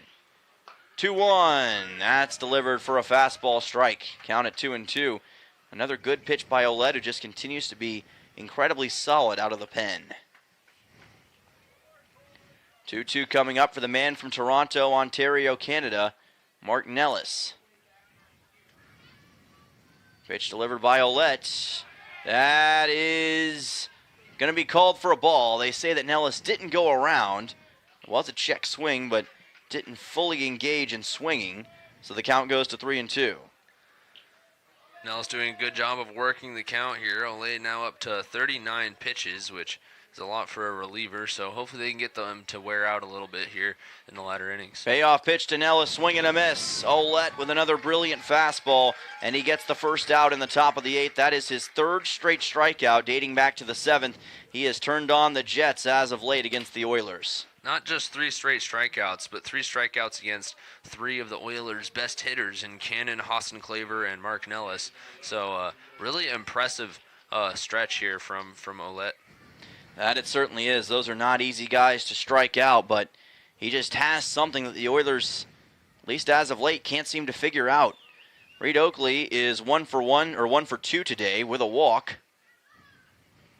Watches this pitch come in low for ball number 1. Oakley got a single back in the 2nd. First hit of the game for either side. Reached on a walk in the 4th and grounded out on a 3-1 in the 6th. Oilers need some kind of spark here to get themselves back in position. 1-0 on the way is high for ball number 2. Walk here would certainly help Reed Oakley. He's got Owen Musil on deck. Again, down 4 runs. You're probably not going to get it back all in this one frame, but you can at least put yourself in a better position. 2-0 pitch coming up to Reed Oakley. Delivered and fouled back. Brings the count to 2-1. Oakley trying to stay patient at the plate. He's been a solid option these last couple days. He's been the catcher in this series before and has had some really good outings on a couple occasions this year. Facing the 2-1 from Ouellette. This pitch perfectly placed on a breaking ball for strike. Count at 2-2 off the arm of Colton Ouellette. Give him credit. very consistent with his pitch selection, and it just seems to find the mark more often than not. Only 6 innings pitched in the year coming into this game, but he's not showing it at all. This pitch is high for ball 3. Tried that same breaking ball, just couldn't get it low enough this time. Second consecutive full count worked by the Oilers here in the 8th. They're executing good plate discipline. It's just a matter of getting on base. 3-2 coming up to Reed Oakley. 1 away in the top of the 8th. Ouellette delivers. Oakley pops this one up. It's going to be foul toward the right side. Keeps the count full. One thing we know about the Oilers, they are not going to go silently into the night here in the Valley. Going to give it everything they have to try to make this a game late. Payoff pitch coming up. Ouellette takes his time, delivers. Oakley, chopper to the left side. Third baseman bobbles it. That's going to be an E5, and Oakley will be on first here in the top of the 8th. And you could tell that was trouble all the way, right in between the shortstop and the third baseman. I think if either one of them picks that up, I still don't think they're making a play on him to first base. We'll see if they call that an error. Yeah, they call it a hit. So now Oakley's aboard with his second hit of the day, and Owen Musil at the plate. Kind of shocked they called that a hit, because to me it looked as though Toth had a pretty clear path onto it. We'll see what they officially call it on Presto later. But as of now, runner aboard for the Oilers in Reed Oakley, as Musil will come to the plate.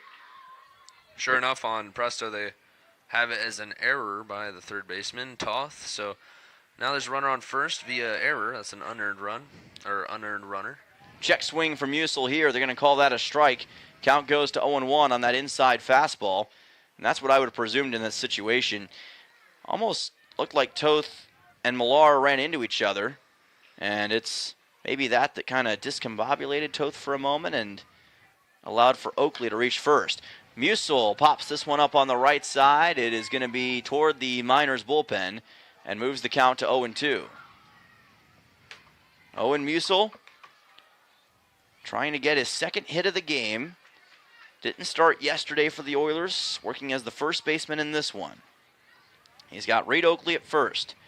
A couple runs here in the top of the 8th would do wonders for Peninsula's comeback hopes against Matsu.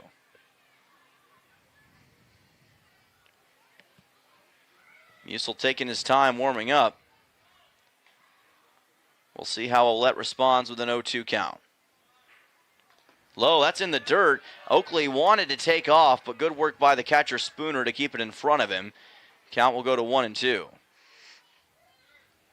And again, it was only Spooner staying in front of that baseball that kept Oakley at first. If it had gotten past him, it would have been easy. Oakley was already starting to take off, but give credit to Spooner in that situation. Yeah, that's a huge 90 feet, too, because if Oakley advanced to second, that takes away the double play opportunity, which the Miners have currently. 0-2 coming up. This is delivered to the outside. The count evens at 2 balls and 2 strikes. Musil trying to do some positive work on an 0-2. Possibly put himself on base here. Musil already with a hit on the day, 1 for 3 with a single in the 4th. Got stranded at second in an inning that the Oilers picked up their first run of the ballgame. 1-2 on the way. Again, low and outside, ball 3. 3 straight balls from Colton Ouellette. Now, you mentioned it earlier. He's getting up there in pitch count, and you do wonder at some point if he's getting close to that metaphorical wall.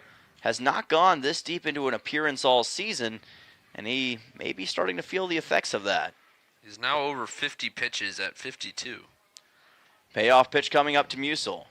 Here's a ball hit softly to the left side. Third baseman Toth throws to second. Throw to first is not in time to get Owen Musil. It'll be a fielder's choice for him, but they get Oakley out at second for out number 2. That double play we were talking about, Toth trying to make up for his error a few moments ago with a great transition throw to second, and thankfully Godfrey's throw was just a tad behind Musil. Musil hustling his way very well down the line in order to beat the throw. Isaac Fernandez comes to the plate, now with 2 outs here in the top half of the 8th inning. That was not a productive situation for Peninsula. Still have a runner aboard, but takes away the leadoff runner and gives you one more out that you have to deal with. Here's a throw back to first, and they're not going to be able to get to Musil in time. Owen, one of the bigger guys on this team, but certainly has a lot of speed at his disposal. Might need that here to try to see if he can steal second. Not the biggest base stealer on the team, but is capable of it if need be. Pitch delivered here towards Fernandez. Gets away from the catcher, and that will allow Musil to take second base. It was bobbled by Spooner, got behind him. Miners not going to lose too much sleep over it, I'd imagine, if they can get the final out. But it does put a runner in scoring position for Peninsula. Musil showing off that big man speed as he takes second base on a great read. It was a delayed steal as he saw the ball pop out of the mitt of Spooner and is able to take second base. And as we said, sometimes these games can be decided by taking advantage of other teams' mistakes. So maybe Fernandez can get a big RBI here. Pitch on the way, fouled back by Fernandez, just caught a piece of it. Brings the count to 1-1. Even if you can't get 2 runs here, a run would at least be some sort of momentum that you could build on for the potential top half of the 9th inning if you're Peninsula. That's what Fernandez would love to do in this situation. Doesn't have a hit yet, though. 0 for 3 with 2 flyouts to center and a strikeout swinging in the 4th. Last night, the Oilers put up 3 runs in the top of the 9th. Fernandez hits one up the middle, and it is lined out right to Will Godfrey. A little loop shot that didn't leave the infield, and the second baseman made the catch. Out number 3 in the top of the 8th. The Oilers leave a man stranded on base and cannot come up with a run in the frame. Matsu will look to add some insurance when we come back for the bottom half of the 8th inning in just a moment on ESPN. Don't go anywhere. Everyone knows the struggle. The DMV keeps bankers hours while they're stuck at work. That's where AK Express rolls in to save the day. They handle the services people need, and that's why they want you. Open until 6 p.m. Monday through Friday and Saturdays 11 to 3. AK Express makes busy schedules easier. Conveniently located at the corner of K Beach and West Poppy Lane. Next to Everybody Rides Again. AK Express, where convenience is king. World Cup Soccer is here, and Martha's Cocina on Willow Street in Kenai is your game day headquarters. Catch every match on their mini TVs while enjoying authentic Mexican favorites, ice-cold Mexican beers, local brews, and the Peninsula's best margaritas from the full bar. Bring the family, bring your soccer crew, and make every match a celebration. Need catering for your next event? Just ask. Martha's Cocina next to Kenai Cinemas and Acapulco Mexican Restaurant in Soldada.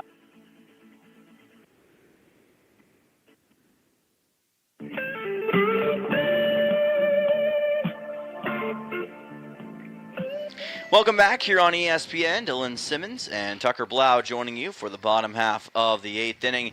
Oilers are going to send a new pitcher to the mound here, so Jake Thornish's night is going to end after a full inning of work.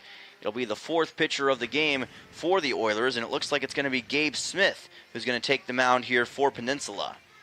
Oilers down 6-2 on the Three Bears Alaska scoreboard. 15 combined hits between the two teams, but the Miners have scored 6 runs off of their 8 hits. Oilers also with a couple of costly errors, and right now for the Miners, they're trying to add some insurance in the bottom of the 8th to put themselves out in front permanently in this contest.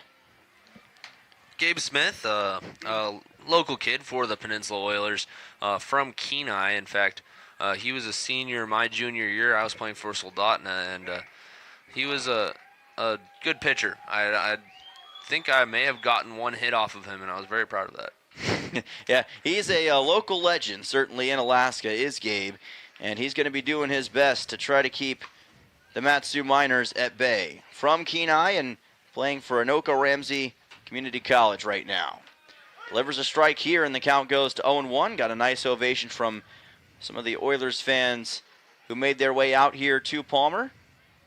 Matt Blind is at the plate. He'll be followed by Kenyon Miller and Alex Pearson. This ball chopped to the right side, right to Musil. He will throw to Smith, who covers first and gets the out. 3-1 to take care of Matt Blind early here in the bottom of the 8th. Smith working very efficiently so far through 1 pitch. Yeah, pretty good start for Gabe Smith. He has shown some really good ability in spurts so far this season. This is his third appearance so far for the Oilers here in 2026. As this is going to be a high fly ball deep to right center field. It gets down into the gap for a base hit. Coming around second is Miller. He wants third, and he is going to get there in time with a one-out triple.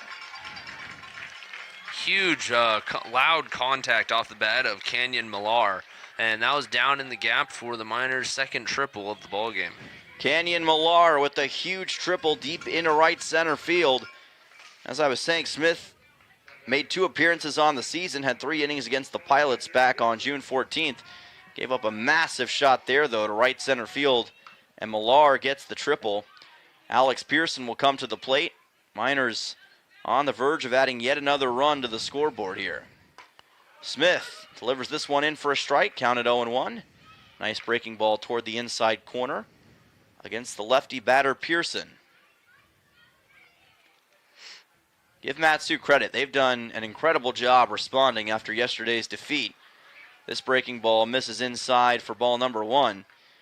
And I would say when all is said and done, they, along possibly with Peninsula and Shugiak, are going to be one of the teams you look at as a championship contender at the end of the year. This ball popped up to the left side and fouled. Of course, they won the ABL title last year over the Bucks in that 3-game top of the world championship series. And they remain a force here in the Alaska Baseball League, even with some of the losses they've taken. Infield coming up here on this 1-2 count for Pearson. Smith delivers a breaking ball. It is lined right to the first baseman. What a catch by Musil for out number 2. Musil had almost 0 reaction time, and sometimes that's a good thing. Musil using his cat-like reflexes to reach up and make the grab. And Smith can... he barely had time, but he can breathe a sigh of relief after that line shot off the bat. And there was probably a Atto second there where he was very concerned about what the future of that baseball might be, but Musil still able to get the out. Brings on Cash Millar, brother of Canyon, who's currently at third. Brother trying to bring in his brother for a run. This ball popped up on the left side. Skinner camps underneath it, and it's actually going to be Hassenclaver, the right fielder, who waves him off and gets the out for out number 3. So no runs added in the bottom of the 8th for Mat-Su, despite a triple from Canyon Millar. Good stuff from Gabe Smith. Peninsula with one more chance in the top of the 9th to try to make this a tie game. We'll be back in just a moment. To Palmer on ESPN. Miners up 6-2. Cuts, fractures, sprains, burns, fishhooks, and workplace accidents. Odyssey Urgent Care treats the injuries that can't wait. Need stitches? They perform laceration repairs right here. Got a fishhook where it doesn't belong? Well, they can help with that too. With on-site x-ray services, splinting, braces, and expert injury care, you can get diagnosed and treated in one convenient visit. Conveniently located in Kenai in the Odyssey Family Practice Building. Open Monday through Saturday, 8 a.m. to 6 p.m. Walk in or call 907-283-8400. Odyssey Urgent Care.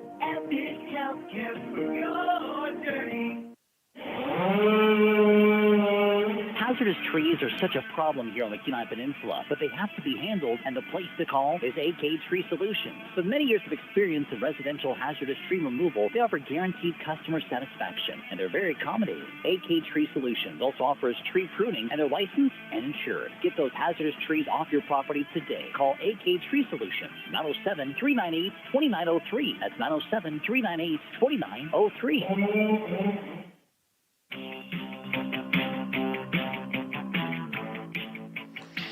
Welcome back for the top half of the 9th inning here from Herman Brothers Field in Palmer, Alaska.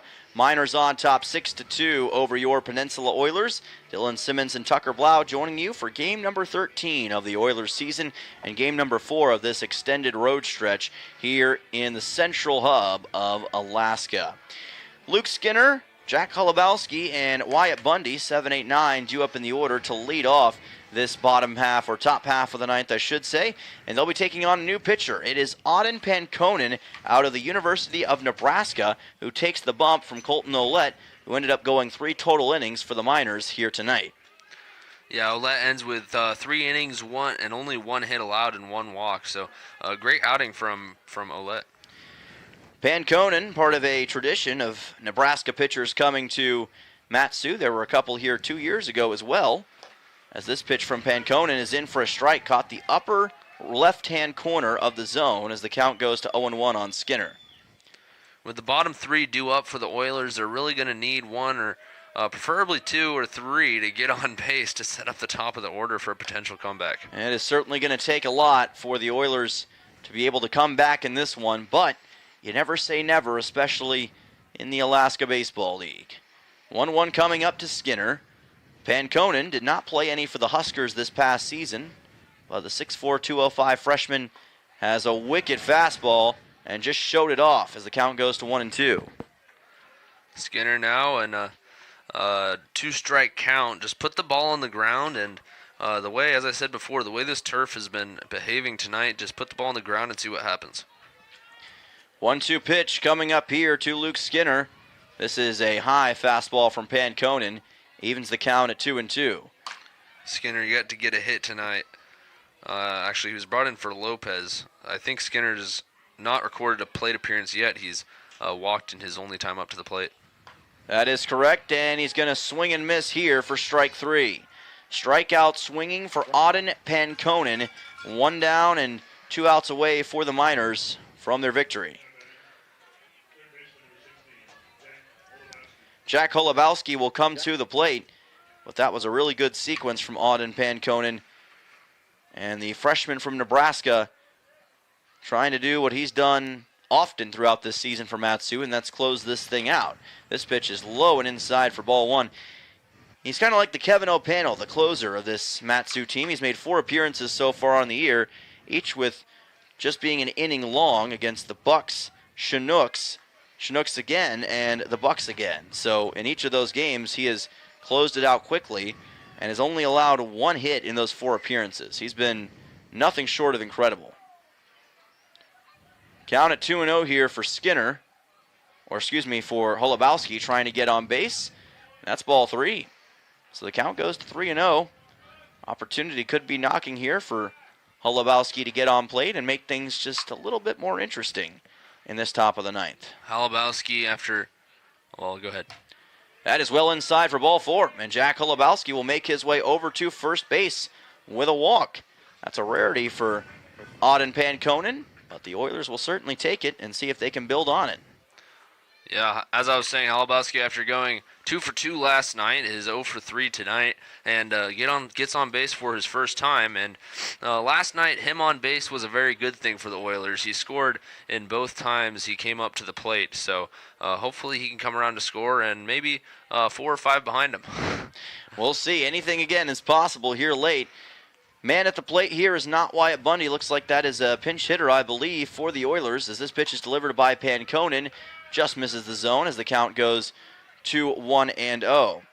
Man at the plate for Peninsula is number 6 for the Oilers. That is Brady Brown, who we saw last night for the Oilers. Coming in here is a pinch hitter for Bundy. Second time we've seen a pinch hitter come in today for the Oilers. Brown making his first appearance of the game. Yesterday for the Oilers, he had 2 at-bats but no hits. And now trying to do some damage against Panconen. Did have a great catch in right field, however. That is low for ball 3. That he did. Panconen with 7 straight balls now against the last 2 batters. Very odd considering how well he's done in his closing appearances throughout the season. This could be huge for the Oilers if they're able to get perhaps Brown on base as well. 3-0. There's the strike that Panconen was looking for. Count goes to 3-1. Oilers certainly not complaining about Panconen's apparent loss of the strike zone. And 2 runners on base for the top of the order sounds very appealing. Oh, a hit by pitch. It catches Brown in the left side of the body. Painful shot, but looks like he's none the worse for wear. 2 aboard for the Oilers, not on a walk, but it'll work the same. That'll bring us back to the top of the order here, Tucker, and things are going to get a pretty fairly interesting, I should say, with Cannon and Hassenclaver and Nellis possibly waiting in the wings. So if you look at closers like Panconen, not just in the ABL, but across baseball, especially at the professional level, you'll see hundreds, or not hundreds, but several good starts, putting up zeros on the board. And then every once in a while, they'll have where they lasted 1.1 innings and let off 6 runs. You know? So I think that'll be a great time for the Oilers to put the stat in the board. I think it would be a fantastic time. And again, you never know what's going to happen here. And like you said, closers can have these odd appearances where things just go completely off the rails. Kevin O'Pannell had some trouble that he had to deal with last night. Got through it well enough, and the Oilers still ended up winning. But there was a little bit of a moment where it looked like Matsu might be able to do some damage, and now the Oilers in a very similar situation. And we'll see what they can do, or if Pankonen can adjust. The most important detail here is that the Oilers have turned the order over to the top. So they've got Shane Cannon, Hassan Claver, and Nellis due up with 2 runners on and just 1 out. Pankonen, that is a wild pitch. It gets away from the catcher Spooner. 2 runners in scoring position for the Oilers, and the count at 1-0 for Cannon. Things getting hairy to say the least for Pankonen, as he finds himself with 2 runners in scoring position. Not that those runs matter too much. The tying run is not even at the plate yet, on deck, but the Oilers trying to cause some havoc here in the top of the 9th inning. Don't put away the popcorn yet, folks. We are still very much in the midst of this one. Cannon trying to get his second hit of the game. Pankonen low and outside for ball 2. Count goes to 2-0, and if Cannon were able to get on base with a walk, that would load the bases and set up the tying run to be at the plate for the Oilers, and it would be Brooks Hassenclaver who would be the man at the plate. 2-0 pitch, high for ball 3. Another 3-0 count from Pankonen. He's thrown 1 strike in his last 10 pitches since that strikeout, so we'll see if Cannon can get on base and juice up the bases for Hassenclaver. 3-0 pitch. There's a called strike that Pankonen was looking for. Count goes to 3-1. Again, you wonder when Pankonen was going to be able to adjust well enough to find the zone. Maybe just did, and how does Cannon react to that? There is action in the Miners' bullpen. 3-1. Cannon, swing and a miss. That's going to run the count full. But that's when I think that Cannon had to swing at. It was headed right for the zone, and it's going to result in a payoff pitch with 1 out. It was going to be a strike whether Cannon swung or not, and in a 3-1 count, that is your pitch to hit hard if you can. Unfortunately, Cannon just unable to make contact. Sets up a huge payoff pitch with Hassenclaver waiting on deck. Well, if the Oilers are going to come back, this may be their best chance to do it, and this may be the at-bat that decides it. 3-2 coming up to Shane Cannon, trying to turn this game on its head in the top of the 9th. 3-2 from Pankonen. Here's a fly ball deep to left field. That's going to get down for a base hit. It's going to roll all the way to the left field corner. 1 run scores. The second does as well. And Shane Cannon with a 2-run double cannon blast in the top of the 9th. Let's go, Shane Cannon. Shot all the way to the left field corner. 2 runs come home, and now the tying run represented by Brooks Hassenclaver, of all players, stepping up to the plate with Cannon in scoring position, and the lineup doesn't get much worse from here with Mark Nellis waiting on deck. The Miners in hot water, to say the least. That's why we wanted this top of the order to come back so badly in this top of the 9th, and we've got it now. Shane Cannon with that phenomenal hit to the deep left field corner. Now, can Brooks Hassenclaver possibly get them even closer to tying this thing up? 2 runs already in the top of the 9th, and Pankonen still out there with Cannon at second base. Hassenclaver watches a fastball go inside for ball 1. And I can't imagine they give Hassenclaver anything really to hit here. With the reputation he's already built up here in the ABL, and first base open, I'd imagine they walk him. But then again, you have Mark Nellis on deck, so it's a win-win situation for the Oilers. That is outside for ball 2. Yeah, you got to be careful with Brooks because, like you said, he's got those 2 homers already this year, and he is known for hitting deep shots into the gap. He's also tied for the ABL lead in RBIs, but at the same time, do you really want to put the tying run on base if you're Matsu? That's the question you got to ask yourself. 2-0 pitch on the way, low for ball 3. And that is the third 3-0 count issued by Panconen, and Panconen, who's been so solid for the Miners this year, seems to be struggling just a little bit, and it might be just the space the Oilers need here in the ninth. 3-0 coming up to Hassenclever. And that's high for ball 4. Brooks is on base. The tying run is aboard for Peninsula. It will be Martin Ellis at the plate, and we know with the damage he's done against Matsu, he is more than capable of possibly tying this thing up, and I think Ty LeBrun has probably seen enough of this situation. Miners are going to have to go to the bullpen to make a emergency change with their hopes of winning this game in the top of the ninth, possibly going up in flames here. Panconen, who's, like I said, been rock solid for the Miners, looks like he might be exiting the game after allowing 2 runs in and now the tying run to reach base. So that'll be the end of the outing for Auden Panconen. Made it through just a third of an inning. A dramatic role reversal from what he's usually done this season. Oilers are threatening. Tying run is aboard. Martin Ellis is at the plate when we come back to the top of the ninth here from Palmer on ESPN.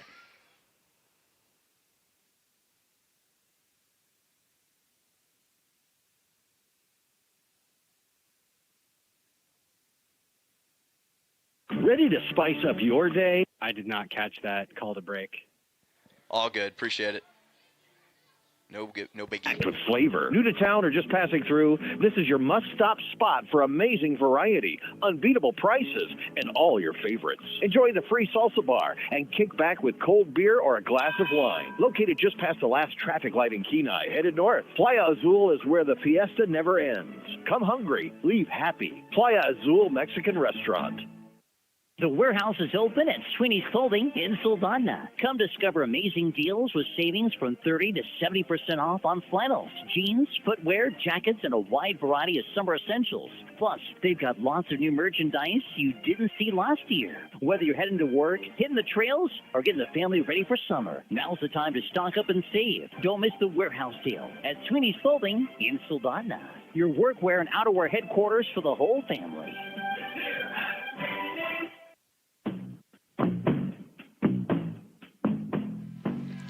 Welcome back here to Palmer, Alaska, and what an interesting top of the ninth we've got shaping up here.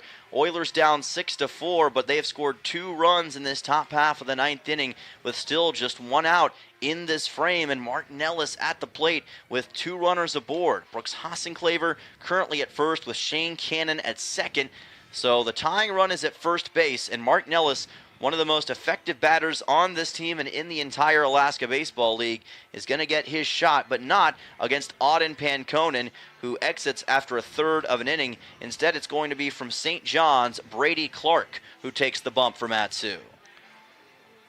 Yes, the Oilers have worked a huge situation, and now Clark, new arm for the Miners, and I don't know if he's used to pitching with starting with 2 runners on. And, 2 runners on. A huge situation for the Oilers and the go-ahead RBI, go-ahead run at the plate. There's a new runner on for the Oilers. Pinch running is Garrison Jones for Brooks Hassenclever. So Jones is at first base, and, of course, they want to use his speed to their advantage here. Probably the quickest guy on this team. They want to put themselves in the best possible position to score that tying run. Now, with 1 out, do the Oilers maybe try for a double steal situation here at any point? That's another question we'll have to ask. That would be absolutely huge if they could pull that off with 2 runners in scoring position for Mark Nellis. Let's see what Nellis can do. Doesn't have a hit yet today, but had 3 big ones yesterday against the Miners. Can he dig down deep and find one here against Clark? Clark delivers a strike, count at 0-1. Tough call on the low inside corner, but Clark got the call, and Nellis now finds himself in an 0-1 count. This is his 3rd appearance of the season with 5 2/3 innings pitched and 3 strikeouts. Longest he's gone is 2 innings. He's done that twice against Chugiak and Chugiak.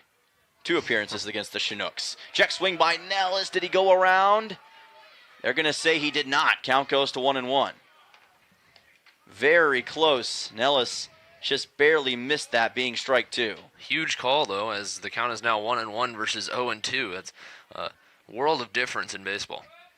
That it absolutely is. 1-1 coming up. Pitch is delivered. Nellis, ground ball to short. Chance to turn 2. Throw to second in time. Throw to first is not in time. Nellis will reach first base with a fielder's choice. They get the out at second on Garrison Jones. Cannon advances to third. And now the Miners 1 out away from victory. Reed Oakley will be at the plate with the Oilers still in need of scoring these 2 runs. A chance for the Miners to turn a game-ending double play. Thankfully for the Oilers, Godfrey spiked the throw to second base, and they're still alive with the tying run now on first base in the form of Mark Nellis, who has speed. That he certainly does, and I would not be shocked if he would look to try to steal second here, even with the 2 outs. It would be bold, but you got to get runs where you can. This pitch is delivered outside by Clark for ball 1. Reed Oakley has reached base 3 times today, has 1 hit to show for it, got a single back in the second, forced a walk in the 4th, and reached on an E5 in the 8th. Trying to get his second hit right here with a 1-0 pitch coming up from Clark. Breaking ball finds the top of the zone, almost unhittable from Clark that time. 1-1 pitch coming up. Miners fans trying to urge Clark along and see to it that Matsu's able to pull off their first win against the Oilers this year. Peninsula trying to find a rally late. 1-1 pitch coming up, and strike 2 called. Another filthy breaking ball from Brady Clark. You can tell that he's got a lot more comfort than Panconen did on the bump right now. And now we'll have to see if Reed Oakley's got anything here to cope with it. 1-2 with 2 outs coming up. Trying to keep this incredible rally alive for the Oilers in the top of the 9th. And time called. Catcher's having a conversation with the home plate umpire, Declan Spooner. Talking to the home plate umpire, I should say. Yeah, I'm not sure what the conversation is about. Now the Miners coach headed out to join the fray. Yeah, Tyler Brunn's going to talk to the home plate umpire as well, and I have no clue what this could be about. We're trying to listen in to see exactly what the home plate umpire is discussing. This is an extended conversation. Could be something to do with signals or something of the sort. 1-2 coming up for Oakley here. Whatever the conversation is, it's not going to fundamentally change this game, I'd imagine. It's all on the bat of Oakley now. I'm surprised that Nellis has not taken off for second yet to put that tying run in scoring position. 1-2 coming up. High for ball 2. I think the thought process with Nellis is probably let's not risk that final out coming in that situation, but at the same time, if Oakley can get one into the outfield, it may not be enough to score Nellis if it's not far enough. So that's another thing you have to measure right here. 2-2 pitch. Well to the outside for ball 3 on a breaking ball. And the count runs full for Reed Oakley against the arm of Brady Clark. On the other hand, if Oakley can work a walk, that puts Nellis in scoring position for a free with the league RBI leader and Owen Musil coming up to the plate. 3-2 coming up to Oakley. What's going to happen here? Low, it gets away. It's a wild pitch. Cannon will come home. Nellis digging for third, and he is going to get there safely. The Oilers have made it a 6-5 game. Oakley safe at first base, and that wild pitch from Brady Clark could be disastrous. That payoff pitch was disastrous because now you have the tying run on third base for the Oilers with, as I said, he's tied for the lead with 3 other people, but he's still the league leader in RBIs at the plate in Owen Musil, and no, they're sending in a pinch hitter. They are sending in a pinch hitter, so Musil is not going to be out there. Yeah, Luke Lusky is going to come in instead. We were curious if they would bring Musil back out, and it's going to be Lusky instead with his first at-bat of the game. Of course, Lusky has been a solid hitter in big spurts this season. Played yesterday and had 1 RBI and 4 at-bats, but no hits to show for it. This is now consecutive nights in which the Oilers have managed to put up a 3 spot in the 9th inning. Lusky now comes up to the plate with the tying run 90 feet away with 2 outs in the 9th inning. Clark places this pitch high, count at 1-0. Oilers fans and Miners fans sitting on pins and needles right now. The tying run is 90 feet away from scoring. Can Nellis get home? Can Lusky bring him home? This pitch, well to the outside on a breaking ball for ball 2. That was almost another wild pitch to score what would be the tying run for the Oilers. Hang on to your seatbelts, folks. Wouldn't that be something if the Miners brought in the tying run via a wild pitch? With all the chaos we've seen in the top of the 9th, virtually anything is possible at this point in time. Expect the unexpected when it comes to Oilers Miners Chapter 2. 2-0 coming up to Lusky. How aggressive does he want to be in this situation? Clark places this one in for a strike. Got the fastball to work for him, and the count goes to 2-1. 2-1 with 2 outs for Luke Lusky. And all he can do now is hope. This ball popped up on the right side. It is not going to be catchable, and the count will go to 2-2. Fortunate that that ball didn't hang up forever and didn't stay in the field of play. Lusky can breathe a sigh of relief and take his second chance here.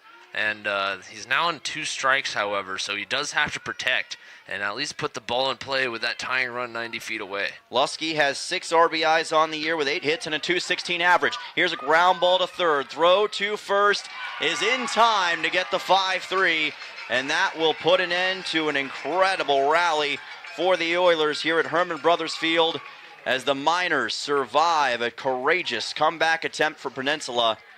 A tough defeat here at Herman Brothers Field. The Oilers gave them everything they had, but I guarantee you that it stopped the hearts of a few Mat-Su fans here tonight with what took place in the top of the 9th. A hard-earned win for Mat-Su and a tough loss for the Oilers. Obviously not going to probably sit well with Peninsula, but they've got nothing to hang their hats over. They did everything they could late in that game to give Mat-Su all they could handle. What a game here at Herman Brothers Field, and what a way to finish off this 2-game set between the Miners and the Oilers. We'll take a quick timeout. When we come back, we'll have your Peninsula Community Health Services post-game show. All that more coming up after the break. We'll also preview tomorrow's matchup between the Oilers and the Chugiak Eagle River Chinooks. Don't go anywhere. Back in just a moment on ESPN. Got a toothache? PCHS is bringing back emergency dental services in Kenai. Patients are evaluated each morning starting at 7:45 with treatment available until 9 Monday through Friday. Patients will be seen in order of urgency. It's fast, focused care when you need it most. Don't wait through the pain. Get the help you need right when you need it. For more information, call 907-262-3119. Peninsula Community Health Services. Healthcare for all.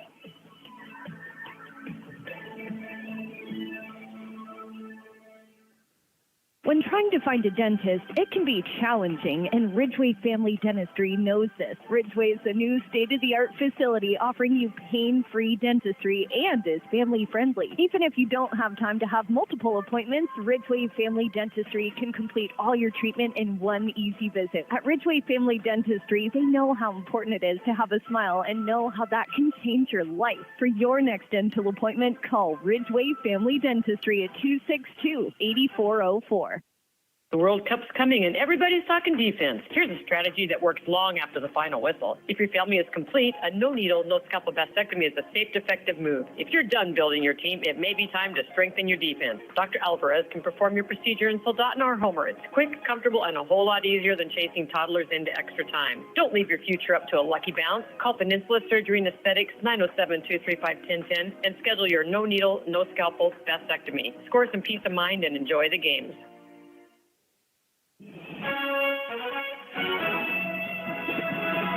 And now it's time for the post-game show on ESPN 1140 and 96.9. Brought to you by Peninsula Community Health Services and State Farm agent Christy Babcock. With game recaps and on-field interviews, let's return to the field on ESPN. Welcome back. This is the Oilers postgame show presented by Peninsula Community Health Services. PCHS supports your health, offering medical, dental, eye care, and behavioral health services.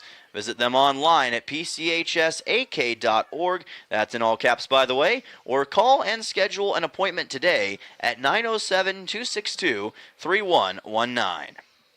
Matsu pulling off a 6-5 win over your Peninsula Oilers and doing so in dramatic fashion. It looked as though the Oilers were possibly going to find a way to bring this thing to the bottom of the ninth. A fantastic top half of the ninth inning with 3 runs scored on the Miners. Gave them everything they could handle. The tying run was 90 feet away from coming in, but just not enough for the Oilers late to be able to come away with the victory. But still a heck of an effort down the stretch, and there are certainly a few players to shout out here today. Shane Cannon with that beautiful 2-run double in the top of the ninth really started the rally for Peninsula, and it kind of went on from there. He had a pretty solid game with 2 total hits in the contest. Brooks Hossenclaver goes for an RBI single and another single in the 4th and 5th innings respectively, reaches base 3 times and has a 2-for-4 day. Reed Oakley got a single early on in the contest in the second and would reach base a total of 4 times in this game and did so on just 1 hit. So kind of odd to see that, but Reed made the most of his opportunity. Luke Lusky also with a single today for the Oilers, Owen Musil with a single today for the Oilers in the 4th inning as well. And some solid pitching late from Peninsula off of Jake Thornish, Russ Martin, and Ryan Kaiser, put them in position to possibly have a shot in this 6-5 defeat. Tucker, any final thoughts here in this loss from Palmer? Yeah, once again, although they do take a loss, Oilers showing their grind throughout the entire game. Down by 4 runs with only 3 outs left, and they still put up 3 on the board. They put the tying run 90 feet away with Owen Musil / Luke Lusky coming up to the plate, unfortunately. Unable to pull out the win, but still, it was definitely not something for the Oilers to hang their heads over. Yeah, they gave it everything they had in the top of the ninth, and a game where they had been pretty well dominated in some ways throughout the majority of the game ends up as a 1-run game late. Like we said, this Oilers offense usually comes alive late in games. They did tonight. And although the loss is going to be painful, I don't think it's going to be anything that defines this season series. If anything, I'd say the next time these two teams meet, the Oilers could be out to try to really dominate Matsu. We'll see how it goes. But either way, a fantastic set of games between the Oilers and the Miners here at Herman Brothers Field, and I can't wait for these two teams to meet coming up in the month of July, where they will play a lot more here this season. So that's going to do it tonight here for the PCHS post-game show. We will be back tomorrow with more Oilers baseball. Peninsula hits the road once again, and they'll take on the Chugiak Eagle River Chinooks for the first time this season. And the first spot in the ABL standings could be on the line. Should be a fantastic Saturday matinee at 6 o'clock. So for my man Tucker and for Race back at the station, that is all from Palmer here tonight. Your final score is Matsu Miners 6, your Peninsula Oilers 5. This has been a presentation of ESPN. So long, have an electric night, and we'll see you tomorrow.